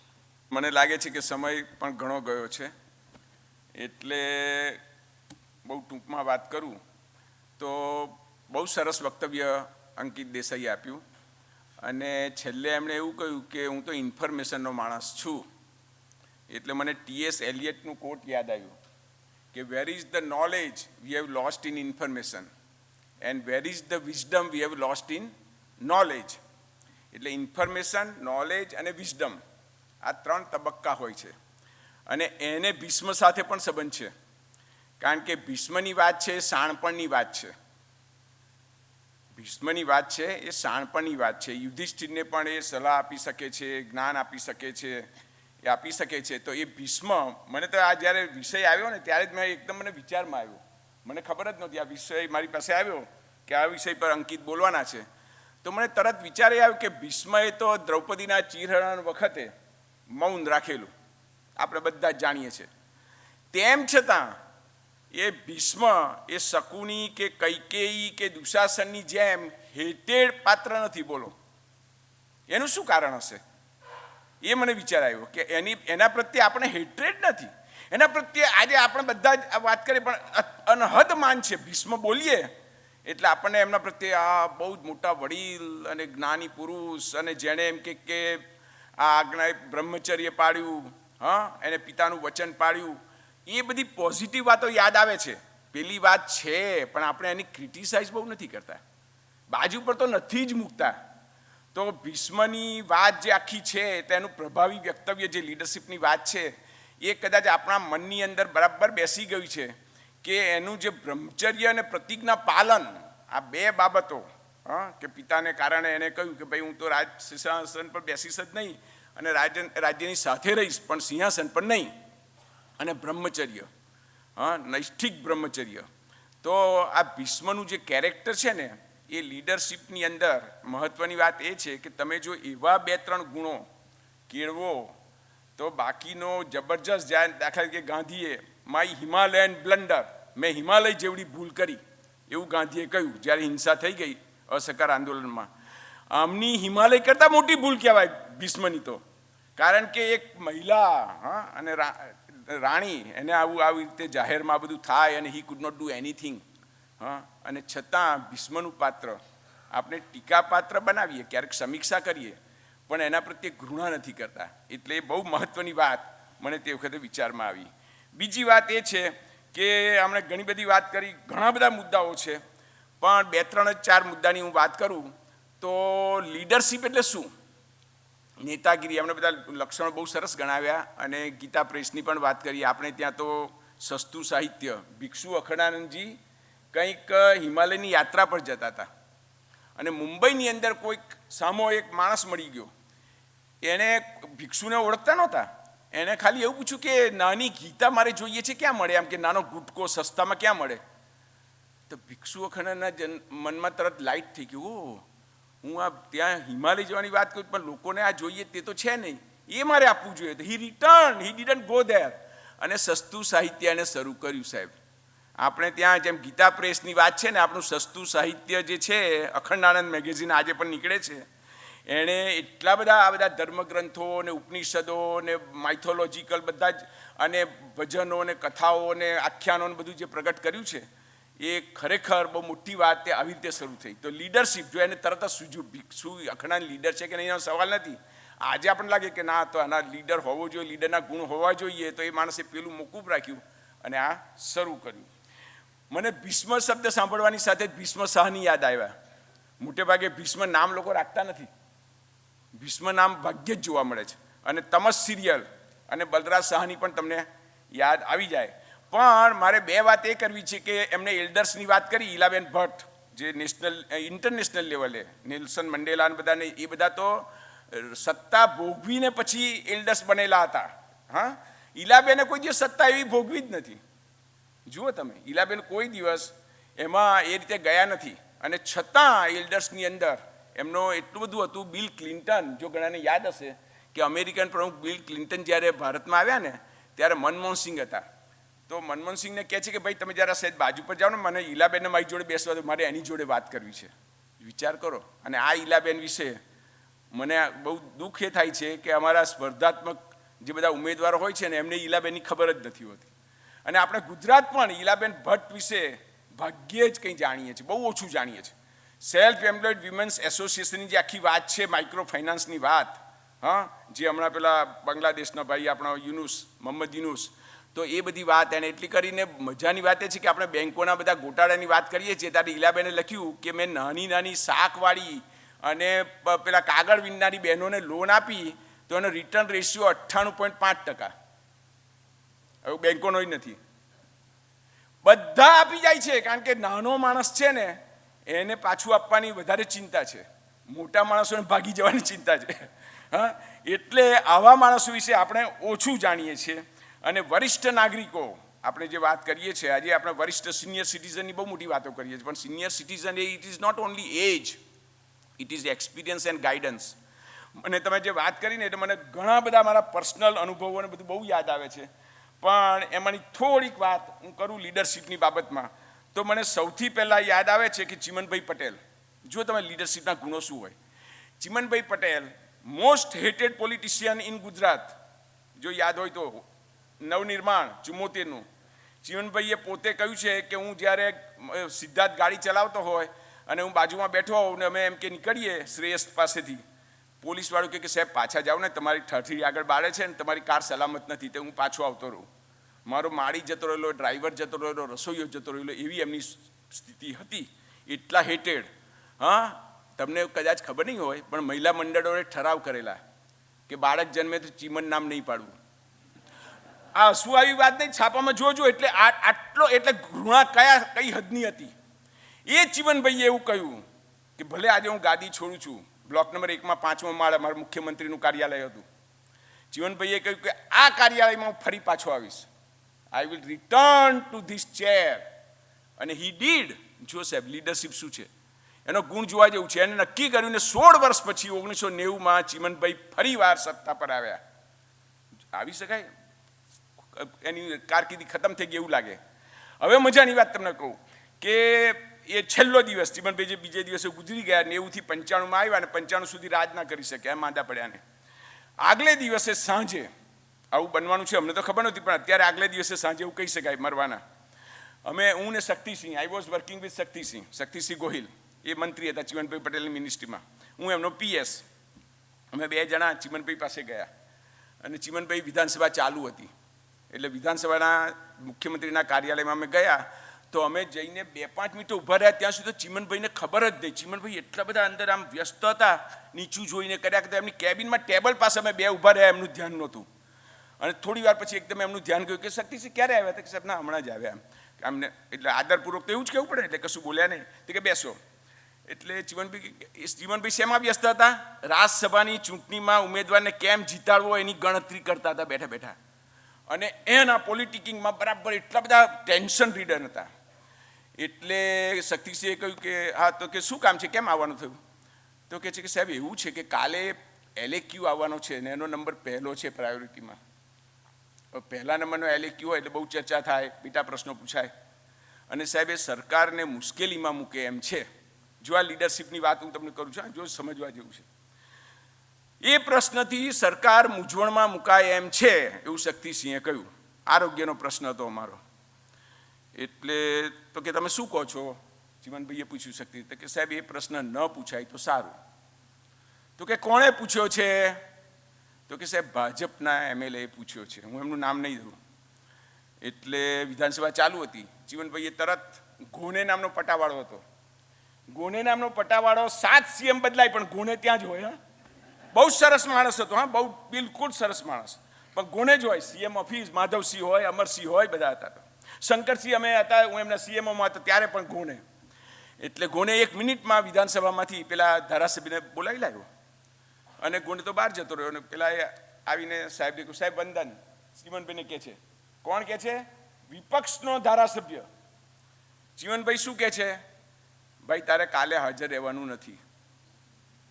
જુઓ સાહેબ, આ બહુ જાણવા જેવું છે. કાલે હાજર. પેલું કે યસ સર. બસ વાત પૂરી થઈ ગઈ. કઈ શું છે શેની વાત, કશું જ નહીં.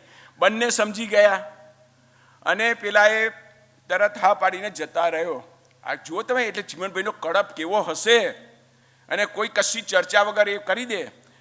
આ જ નેતાગીરી, આ પ્રભાવ. હા, અને મજાની વાત હવે છે આ ભીષ્મ જેવું ધર્મ સંકટની વાત. વિધાનસભા બીજે દિવસે રાત્રે જ માંદા પડ્યા, રાજસ્થાન હોસ્પિટલ લઈ ગયા. He was declared dead. સવારના છાપામાં વિધાનસભા બંધ રહી. વિધાનસભાની પ્રશ્નોત્તરી બંધ રહે. પછી જ્યારે ચાલુ થાય ત્યારે એ દિવસે પાછી પેલી પ્રશ્નોત્તરી લેવાની થાય. પેલો ભાઈ મારી પાસે આવ્યો. I was deputy secretary health. એટલે મને કહે છે કે ઓઝા સાહેબ તમે તો સાહેબની જોડે ત્યાં કેબિનમાં બેઠા હતા, હાજર હતા. હવે મને કહો કે મારે હવે પ્રશ્ન પૂછવો જોઈએ કે નહીં? કે CM તો મરી ગયા છે અને મેં તો વચન આપેલું, પણ એ ક્યાં છે હવે? હવે એ તું નક્કી કર.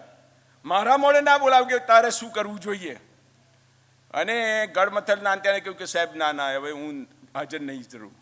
જો આ છે, જો એટલે દરેક ગડમથલ કેવી થાય છે, એનો કેવી રીતે નિર્ણય થાય છે, લીડરશિપ શું છે, આવા તો અનેક કિસ્સાઓ શેર થઈ શકે એવા છે. પણ એક નાનકડી બીજી વાત કરું. નેપોલિયન મને યાદ આવે છે. નેપોલિયન બોનાપાર્ટ કેટલો મોટો નેતા, આપણે બધા ઇતિહાસમાં ભણીએ છીએ. હી વોઝ ડ્વાર્ફ, વામનજી હતા, એની ઊંચાઈ ઓછી હતી.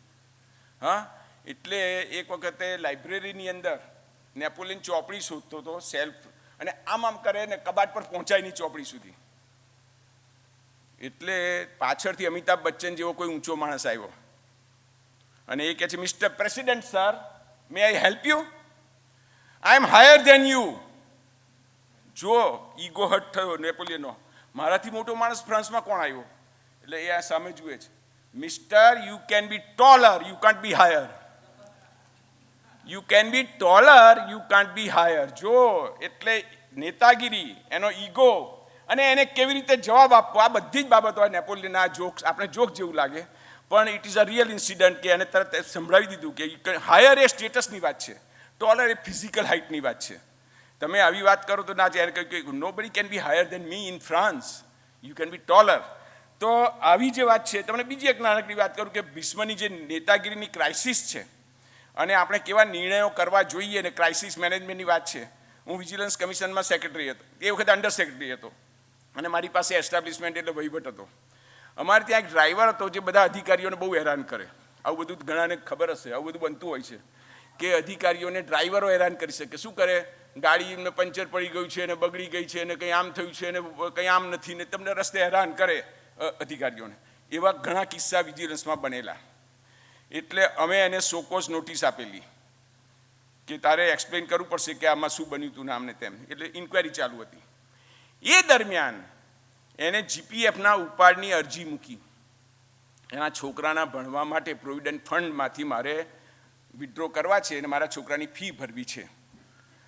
એ અરજી કરીને એ બધા સ્ટાફને કહેતો હતો કે આ ઓઝા સાહેબ તો હવે તો આ નહીં જ કરે મારું, કારણ કે મારી સામે ઇન્ક્વાયરી ચાલે છે એટલે મારી સામે મારું આ જીપીએફ મંજૂર નહીં કરે. મેં કેશિયરને બોલાવ્યો અને જે અમારો આસિસ્ટન્ટ હતો ડીવાયએસઓ એને બોલાવ્યો. મેં કહ્યું જો ભાઈ, એની સામે આપણે ઇન્ક્વાયરી કરીએ છીએ, આખી વાત જુદી છે, એની ઇનડિસિપ્લિન છે એની કરીએ છીએ. પીએફ એનું પોતાનું છે, એનો છોકરો ભણે છે તો આખી ઓફિસ જાણે છે, એને ફી માટે પૈસા જોઈએ છે તો એના પોતાના છે. એટલે મારું તો તઈ ડીવાયએસઓને મેં કહ્યું આપણે એવું કરવું છે કે બીજા કિસ્સામાં તમે 3 દાડે કરતા હોય તો અને 24 કલાકમાં આપણે એને ચેક આપવો છે. બોલો થશે?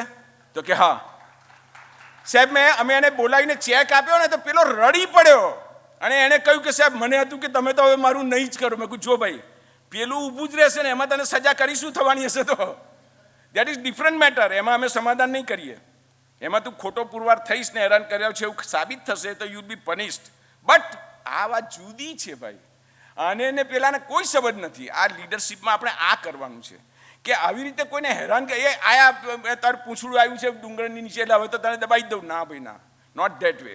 એ રીતે નહીં. એટલે મેનેજમેન્ટ અને લીડરશિપ આ બધી વાત એ છે કે you have to be objective. હું ઘણીવાર કહું છું કે આપણે ત્યાં બધા ઇલેક્ટેડ નેતાઓ છે પણ પબ્લિક સર્વન્ટ નથી.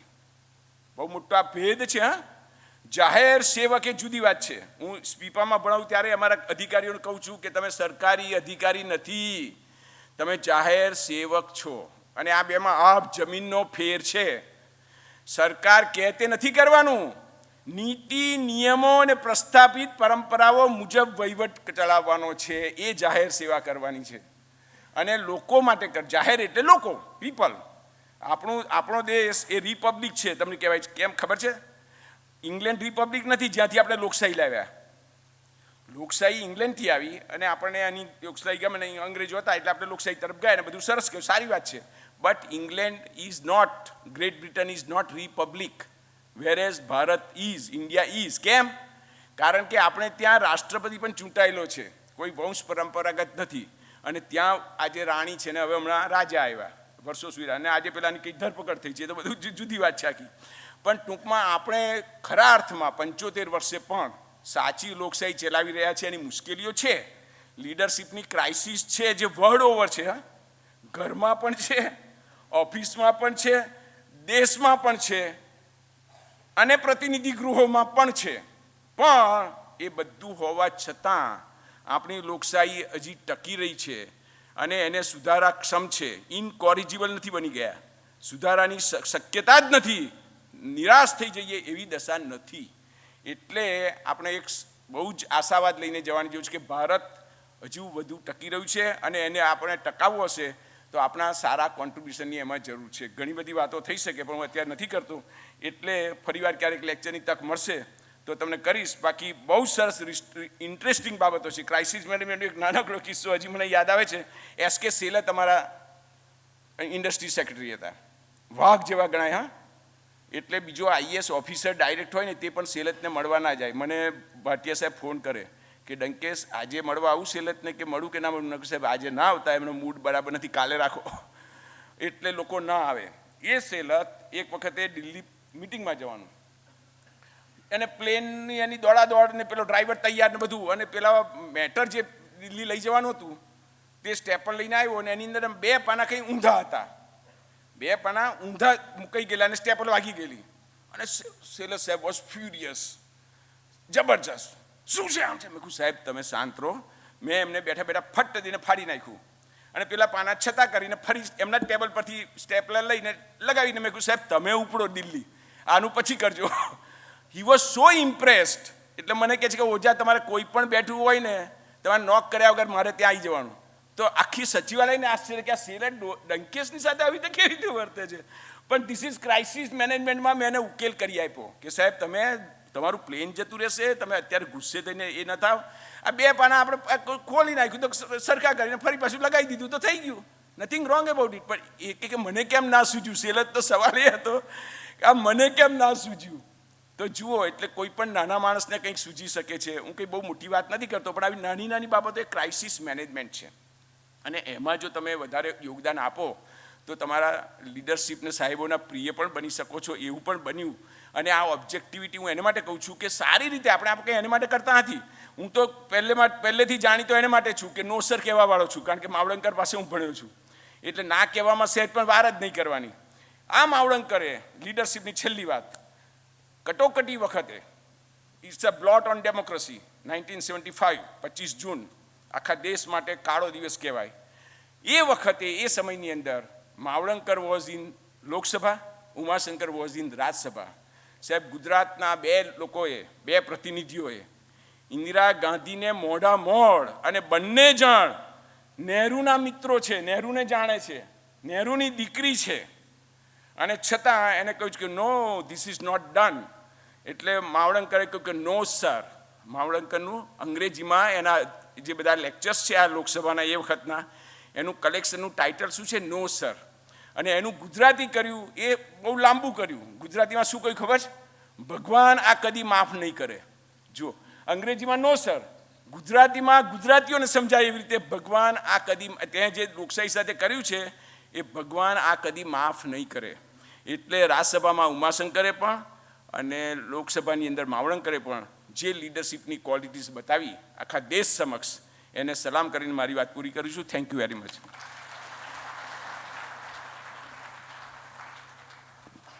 ખૂબ ખૂબ આભાર સાહેબ શ્રી આપનો. જ્ઞાનસભર વિચારોના સત્કાર માટે તેમજ સંસ્થાના સંભાળનારું ભેટ અર્પણ કરવા માટે સ્મૃતિચિહ્ન અને શાલ અર્પણ કરીશું. વક્તા શ્રી અંકિતભાઈ દેસાઈને મેમેન્ટ અર્પણ કરવા માટે હું ડૉક્ટર અતિનભાઈ જોશીને સ્ટેજ પર આમંત્રિત કરીશ. તેમજ શાલ અર્પણ કરવા માટે શ્રીમતી અલકાબેન સોનીને વિનંતી કરીશ.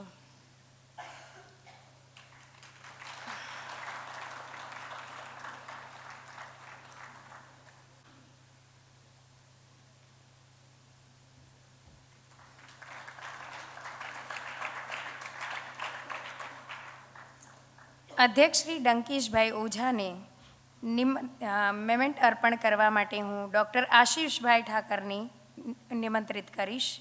તેમજ શાલ અર્પણ કરવા માટે શ્રી હાર્દિકભાઈ મોદીને વિનંતી કરીશ.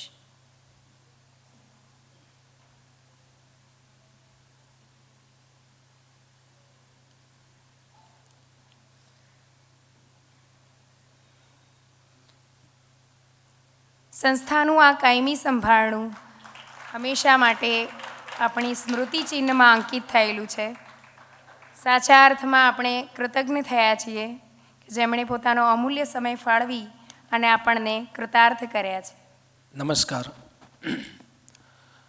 મણકો 40ના બીજા દિવસે ઉપસ્થિત મહેમાનશ્રીઓ, શ્રોતાગણ, શ્રી અંકિતભાઈ દેસાઈનું વક્તૃત્વ હતું, સ્પીચ હતી.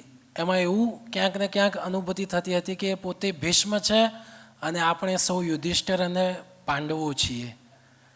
એમને કહેલી વાતો ઉપરથી અત્યારે આપણે સૌએ અને આપણી આવનારી પેઢીને એ નાની મોટી વાતોને કૃતાર્થ કરવાની જરૂર છે, જીવનમાં ઉતારવાની જરૂર છે અને અપનાવવાની જરૂર છે.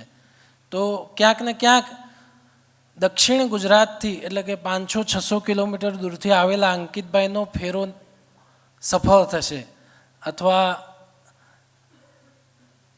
આવ્યા અને ગયા એવું ન થાય એવું આપણે સૌ પાલનપુરવાસીઓએ કરવાનું છે. અંકિતભાઈની ઉંમર આમ 36 વર્ષ હશે, પણ એમના શબ્દોથી અને એમની વિચાર શક્તિથી એવું લાગતું હતું કે 63 વર્ષનો અનુભવ હોય એવી એમની વાતચીત લાગી. શ્રી ડંકેશભાઈ ઓઝા ખૂબ અનુભવી અને એમની નાની નાની વાતોમાં ખૂબ કહી છૂટવાની વાત લાગી. આ બંને મહાનુભાવોના જીવનની વાતો અને એમને કહેલી તમામ ધ્યાનપૂર્વક ઉતારવાની, જીવનમાં ઉતારવાની સૂચનો, ધ્યાન રાખવાની બાબતો આપણે સૌ જીવનમાં ઉતારીશું. બંને વક્તાઓનો ખૂબ ખૂબ આભાર. આપ સૌ શ્રોતાઓનો ખૂબ ખૂબ આભાર. સંગીત ટીમ અને આ વ્યવસ્થાપન કરનારી તમામ ટીમનો ખૂબ ખૂબ આભાર. Thank you. આભાર સાહેબશ્રી. ડંકેશભાઈ ઓઝા સાહેબશ્રી તેમજ વક્તાશ્રી અંકિતભાઈએ જે રીતે શબ્દો દ્વારા જ્ઞાનની સરવાણી વહેડાવી છે તે બદલ સંસ્થા વતી હું તેમનો ખૂબ ખૂબ આભાર માનું છું. કાર્યક્રમની પૂર્ણાહુતિ આપણે રાષ્ટ્રગાન સાથે કરીશું. સૌને વિનંતી કરીશ કે તો પોતાના સ્થાને સાવધાનની મુદ્રામાં ઊભા થઈ રાષ્ટ્રગીતની ગરિમા જાળવે.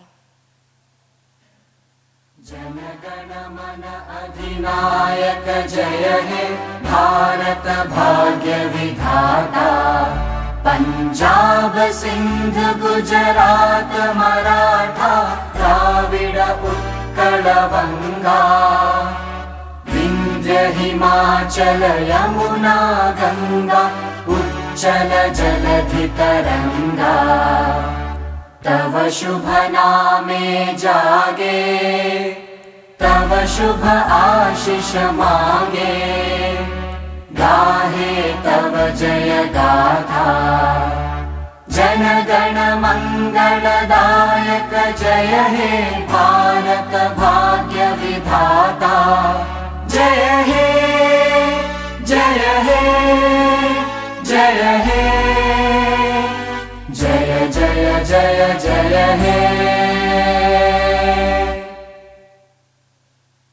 Better every day.